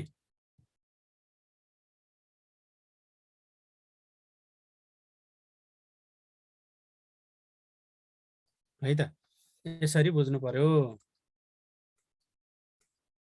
ल यही कुरो हो, यसरी बुझ्नु पर्यो है साथीहरु। उमेर समूह भन्यो भने यसरी बुझ्नु पर्यो। अनि सिकाइको क्षमता स्तर भन्यो भने सिकाइको क्षमता स्तर चाहिँ यसरी त 5 मा बाडेको छ। त 1 भनेर 1 देखि 3 कक्षासम्मलाई त 1 भनेको छ। सिकाइ क्षमता अनुसार कतिवटा त भन्यो भने 5 वटा त। त 1 भनेर कक्षा 1 देखि 3 सम्मलाई त 1 भन्यो। आधारभूत तमा पनि त 1। 4 5 चलेको विद्यालय हुन सक्छ। 5 सम्म त 2, 6 8 सम्म त 3, 9 र 10 त 4, 11 12 त 5। यसरी चाहिँ त राखेको छ। सिकाइको क्षमता अनुसार कतिवटा त भन्यो भने 5 वटा त, 5 वटा त। सिकाइ क्षमता स्तर अनुसार भन्यो भने 5 वटा त। विद्यालय शिक्षाको कतिवटा त भन्यो भने 2टा त। त्यसरी हेर्नु पर्यो है, त्यसरी हेर्नु पर्यो। क्लियर छ साथीहरु? उमेर समूह सोध्न सक्छ। यहाँबाट सोध्यो भने उमेर समूह सोध्न सक्छ। भोलि उमेर समूह सोधेर दिएर फेरि कक्षा सोध्न सक्छ नि। 4 4 घटाउने त्यसमा पनि। कक्षा दिएर उमेर समूह सोध्यो भने 4 जोड्ने। उमेर समूह दिएर कक्षा सोध्न पनि सक्छ हैन? त्यसरी सोध्न पनि सक्छ। त्यसो भयो भने 4 घटाउने सकिहाल्यो। ठीक छ? अगाडि जाउँ। ल अब हामीले सम्झनु पर्छ। तपाईले त पढ्दाखेरि त राष्ट्रिय उद्देश्य कतिवटा छन् भन्दा पनि भित्र पनि राष्ट्रिय उद्देश्य के हो भनेर पनि याद गर्नुपर्छ। तर म यति चाहिँ कसरी याद गर्ने सिकाउँछु। यति कुरा कसरी याद गर्ने सिकाउँछु। यति कुरा पनि कतिवटा छ भन्ने कुरो पहिलो नआइकन, कतिवटा छ भन्ने कुरो पहिला सुरु नआइकन त के हो भन्ने थाहा हुँदैन। पहिला तपाईले के याद गर्नु पर्यो भने कतिवटा छ याद गर्नु पर्यो। त्यस पछाडि मात्रै के हो तिर जाने। अब हेर्नु कतिवटा छ तिर म सिकाउँछु तपाईलाई।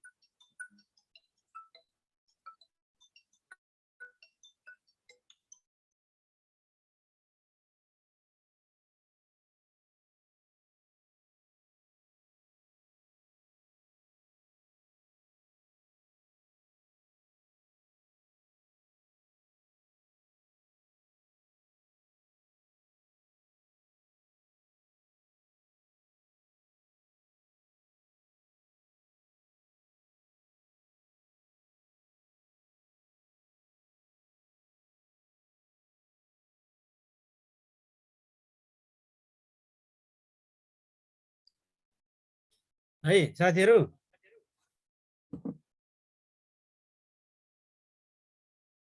तपाईलाई मैले भन्न खोजेको यो कसरी सम्झने भन्ने कुरा म तपाईलाई सिकाउँछु।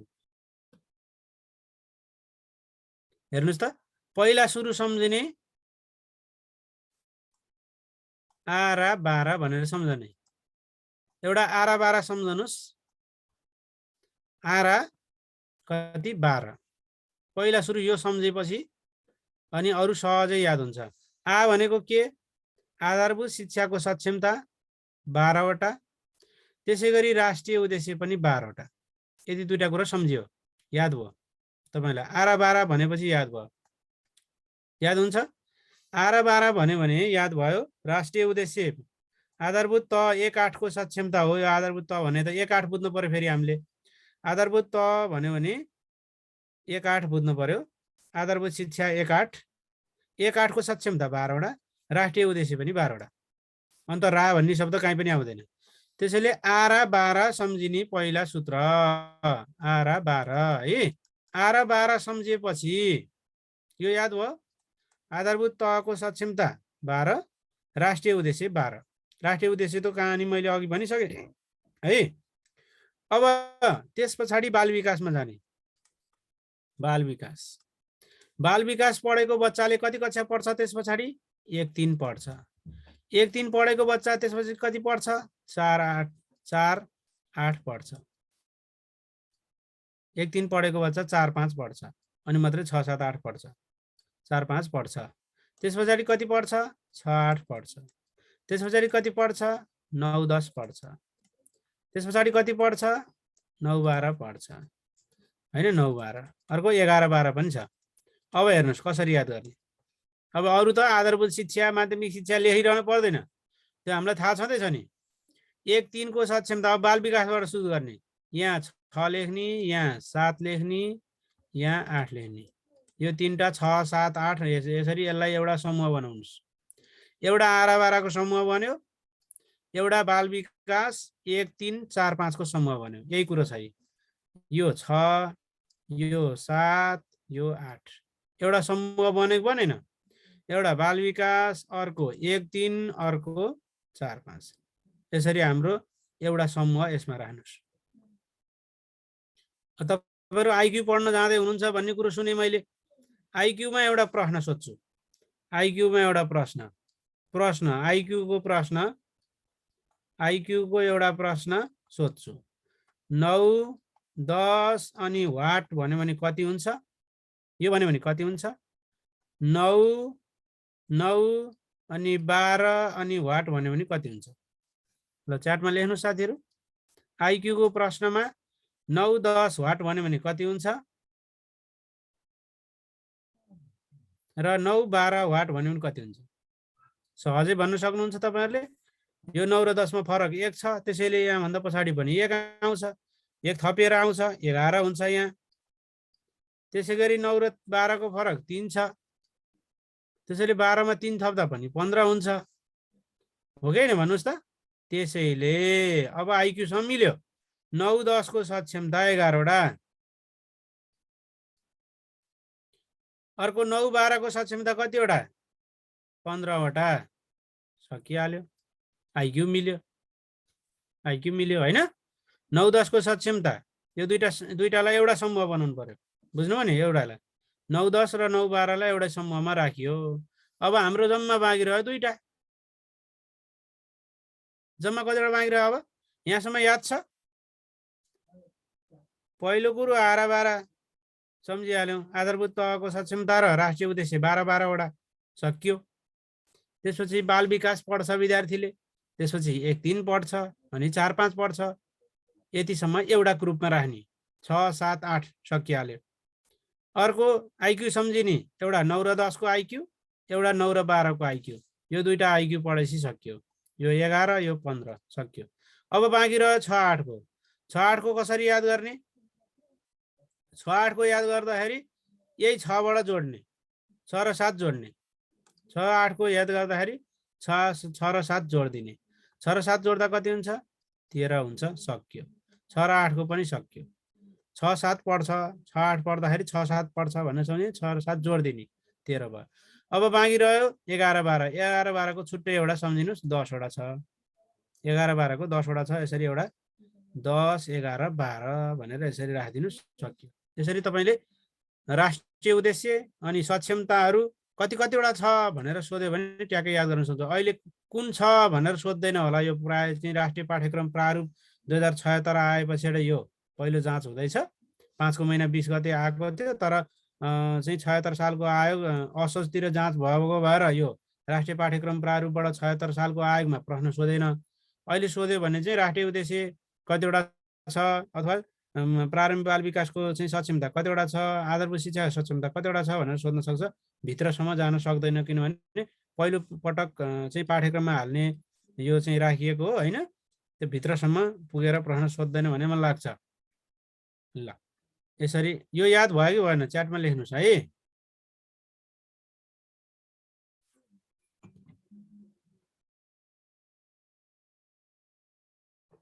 ल तपाईँहरूको आज चाहिँ आइक्यू क्लास पनि छ भन्ने मैले सुने। साथीहरू आजलाई हामी चाहिँ यति गर्छौँ। भोलि चाहिँ भोलि अथवा अर्को कक्षामा चाहिँ हामी राष्ट्रिय पाठ्यक्रम प्रारूप र त्यसका चाहिँ कार्यघण्टा पाठ्यघण्टाका कुराहरू प्रत्येक विषयका प्रत्येक कक्षाका प्रत्येक तहका ती कुराहरू हेर्छौँ है साथीहरू। आज मैले अलिअलि प्रश्न पनि बनाएर ल्याएको थिएँ। प्रश्न अर्को दिन देखाउँला अथवा सरले देखाउनुहुन्छ, इन्द्र सरले। हस्, सबैजनालाई धेरै धेरै धन्यवाद। नमस्कार। हस्, धेरै धेरै धन्यवाद रामचन्द्र खड्का सर।